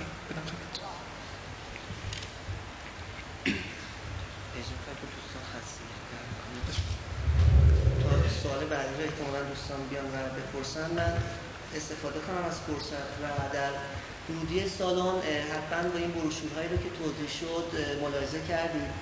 از سال گذشته با توجه به این اهمیتی که حوزه فناوری اطلاعات داره و امروز با صحبت‌های آقای دکتر بیش از پیش هم اون آشنا شدیم، مسئله آشنا کردن اعضا و به خصوص مدیران ارشد شرکت‌ها در همه حوزه‌ها با سلسله مباحث ای کامرس و تجارت الکترونیک در کانون مطرح شد و با برنامه‌ریزی که در چند ماه گذشته به عمل اومد با همکاری گروه مهندسی برای کامپیوتر دانشکده فنی برای 3 و 4 آبان ماه در همین مقوله، یعنی از سلسله مباحث ای کامرس که امروز آقای دکتر در واقع ویویی به ما دادن بخشی از ای لایف رو که حالا جنبه‌های شاید محدودی از اون داریم استاد دیدیم، سلسله مباحث رو در نظر گرفته کانون و گروه مهندسی برای دانشکده که عزیزان این بروشورها رو انشاءالله مطالعه میکنن.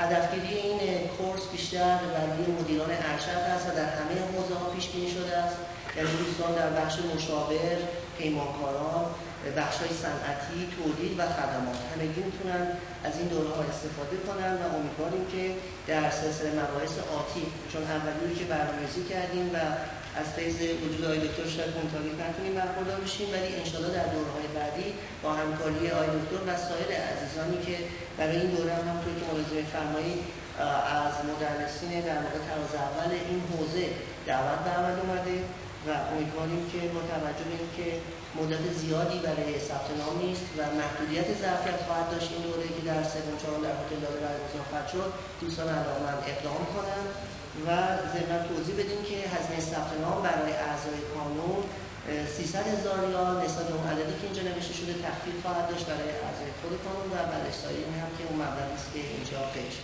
این از فرصت استفاده کردیم اطلاعیه هم خدمتتون بدیم. سعی می‌کنیم در پیامنامه مهر ماه هم این رو برای همه عزیزان مجددا ارسال کنیم و در جریان بگذاریم. اگر که بفرمایید اگر می‌فرمایید که صدا هم ضبط بشه تا هست. متشکرم.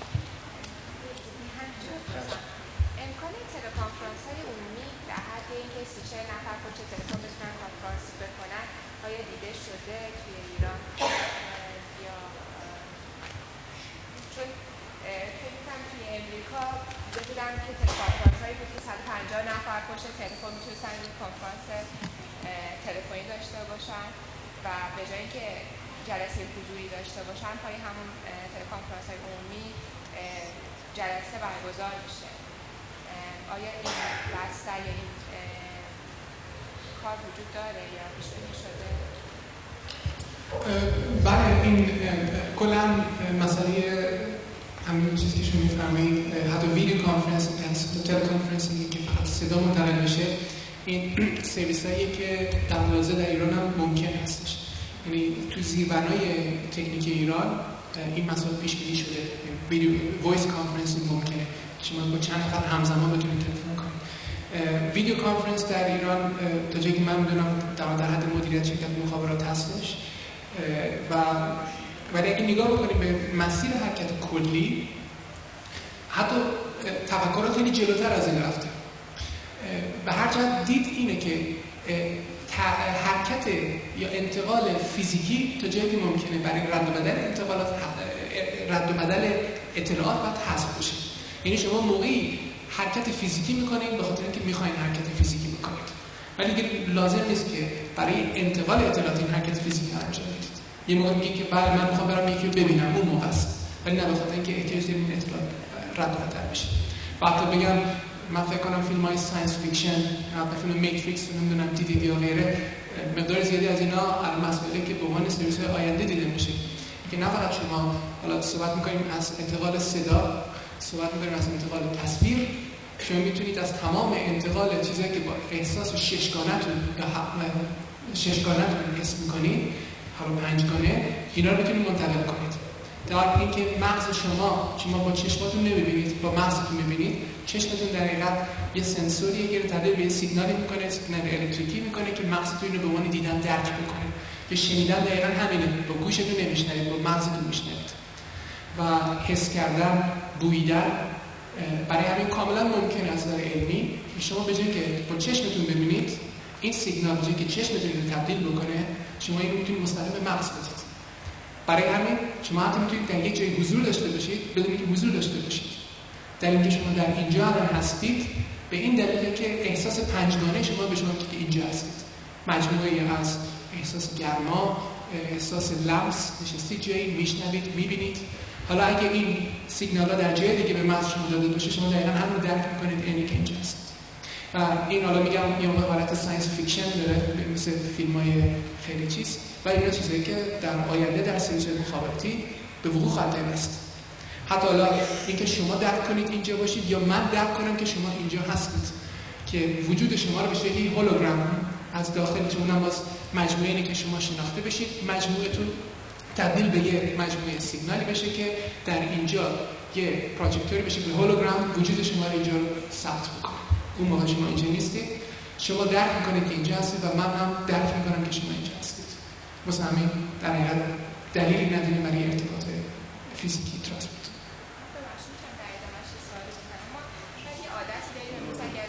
از همین تلفن معمولی که استفاده میکنید، تلفن میکنید، یه سوال بخواید بکنید، میگن که شما تشریف بیارید اینجا با جوابتون رو میدید. طبیعتا یه موضوع فرهنگی یا عادتی هم ممکنه باشه. جایگاه فرهنگی برای این تغییر که صرفاً حالت ویژوال پیدا بکنه جلسات یا برخوردات، فکر می‌کنید چه جایگاهی داره و چجوری میتونه تغییر پیدا بکنه؟ جایگاه بسیار مهمی داره. این مسئله فرهنگی، جای انداختن این مسائل، اون بخش فرهنگیش خیلی مهمه. منتها چیزی که می‌بینیم اگه ما اینترنت رو به عنوان نمونه ببینیم، الان نفوذ اینترنت در داخل ایران یه نشونه اینه که این فناوری‌ها خیلی موانع فرهنگی بزرگ رو میتونه بشکنه.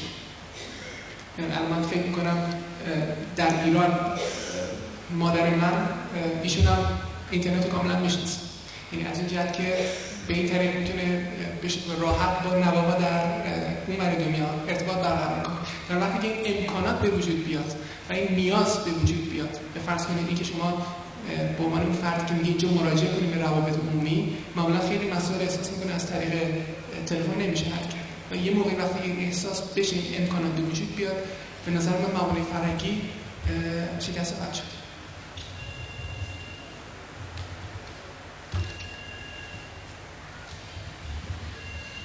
یه تشکر از بیان جنابعالی. خواستم ببینم انتقال اطلاعاتی فرمایش فرمودید رو میشه گسترش داد و امیدواری به ما بدید که این انتقال اطلاعات رو میشه بگیم انتقال دانش و آموزش و دانشگاه به این صورت سنتی که ما الان داریم ممکن آیا خواهد بود روزی از طریق محاورات دانش بشری گسترش پیدا کنه و مشکلاتی که خصوصا جوانی مثل ما داریم در مورد دانشگاه رفتن یا انتقال دانش و رشته‌های مختلف علمی، آیا همچین چشم‌اندازی رو شما دیدید؟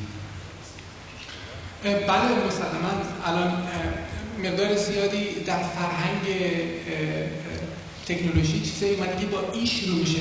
حالا شما ایمیل رو میشناسید، ولی الان صحبت میشه فرض از ای گاورنمنت، ای لرنینگ، ای ادویکیشن، ای مدیسین، چون تمام اینا در حقیقت انتقال اطلاعات. وقتی انتقال اطلاعات شما میتونید هم از همچین وسیله‌اش استفاده کنید، اینا کاملا ممکنه. حتی در ایران آقای مهندس جهانگرد طرحی به نام طرح تکفا باش مشغول هستن. در داخل طرح تکفا اینا پیش بینی شده که مسئله ای لرنینگ، ای گاورنمنت، ای ادویکیشن اینا هم در داخل ایران به وجود بیاد و الان مقدار زیادی در دانشگاه، من مطمئنم در ایران هم اینا خیلی سریع شکل خواهد گرفت. در دانشگاه اونجا مقدار زیادی الان جایگزین شده. فرض کنید الان جزوه ها دیگه جزوه‌ای نیست که شما به شکل چیز بدید دست افراد، معمولا استاد که درس میده به جای اینکه به شما جزوه بده به شما یه لینک میده، میگه این اطلاعات رو بعد شما از اون لینک میتونید بردارید و خوبی اینه که وقتی شما این از لینک بردارید شما میتونید جزوه رو تغییر بدید و همینجا دانشجو آخرین ورژنش داره، آخرین دقیقاً شماره‌اش داره و این نیست که فرض کنید شما به همه کپی بدید و بگید حالا عوض شد بیاید همه کپی جدید بگیرید. وقتی که لینک بدید درش رو تغییر بدید همون تغییر نهاییش میشه و این مسلماً اتفاق خواهد افتاد. من توضیح خدمت شما عرض کنم در تکمیل فرمایشاتتون که در مورد ای لرنینگ در خود دانشگاه تهران تشکیلاتی وجود دارد و این مسئله در حال انجامه. انشاءالله سعی می‌کنیم که در مورد آموزش‌های مجازی الکترونیک که دانشگاه تهران تو برنامه‌هاش داره به زودی خبرهایی که به دست اومد خدمت دوستان در مجله منتقل بکنیم. جهت اطلاعاتی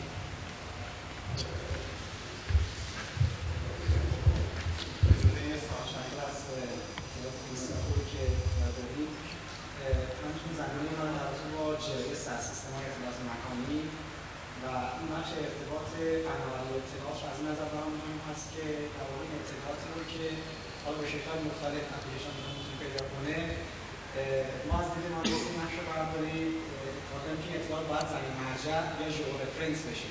برای اون مثال که شما از اپلیکیشن مخابرات دارید که به اصطلاح یک رستوران میخوام پیدا بکنید، این رستوران در واقع اطلاعاتش توی دیتابیس ذخیره شده. وقتی شما کار میکنید و اون اطلاعات رو میگیرید در واقع اطلاعات از طریق سیستم هوشمند منتقل میشه به یوزر، حالا از طریق اینترنت هست یا سیستم دیگه. و اینجا یک بحث مطرح که شما بحث زیرساخت‌های مخابراتی رو مطرح فرمودید.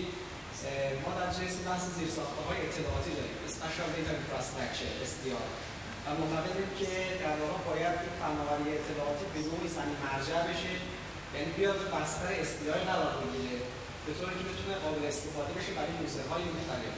در واقع هر نوع اپلیکیشن که شما در نظر بگیرید مثل سیستم‌های GPS در واقع پوزیشنینگ سیستم قرار میگیره روی اینکه شما میتونید موقعیت رو بسنجید و مقابله بکنید. حالا یک مورد پژوهشی در واقع ما اینجا کردیم که در زمینه SDR داره کار می‌کنه توی مهندسی نقشه‌برداری و یک طرحی هم در رابطه با SDR ملی ایران یک پایگاه باشگاه سرشت داشتیم که در حدود 2 ماه پیش تمام شد، ارائه شد.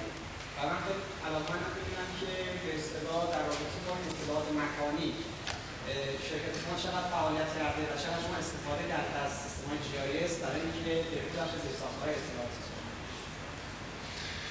اگه این سوال شما دقیقا متوجه شده باشم، در حال این کاملا درسته. در همه سیستم‌های اطلاعاتی معمولا 3 بخش داره، یعنی 3-tier model، یه چیزی که استفاده میشه. شما یه قسمت دیتا دارید، یه قسمت پروسسینگ دارید، یه قسمت پرزنتیشن دارید. یه قسمت که همون اطلاعات خامه که هست، بعد این اطلاعات باید پردازش بشه، این اطلاعات باید ارائه بشه.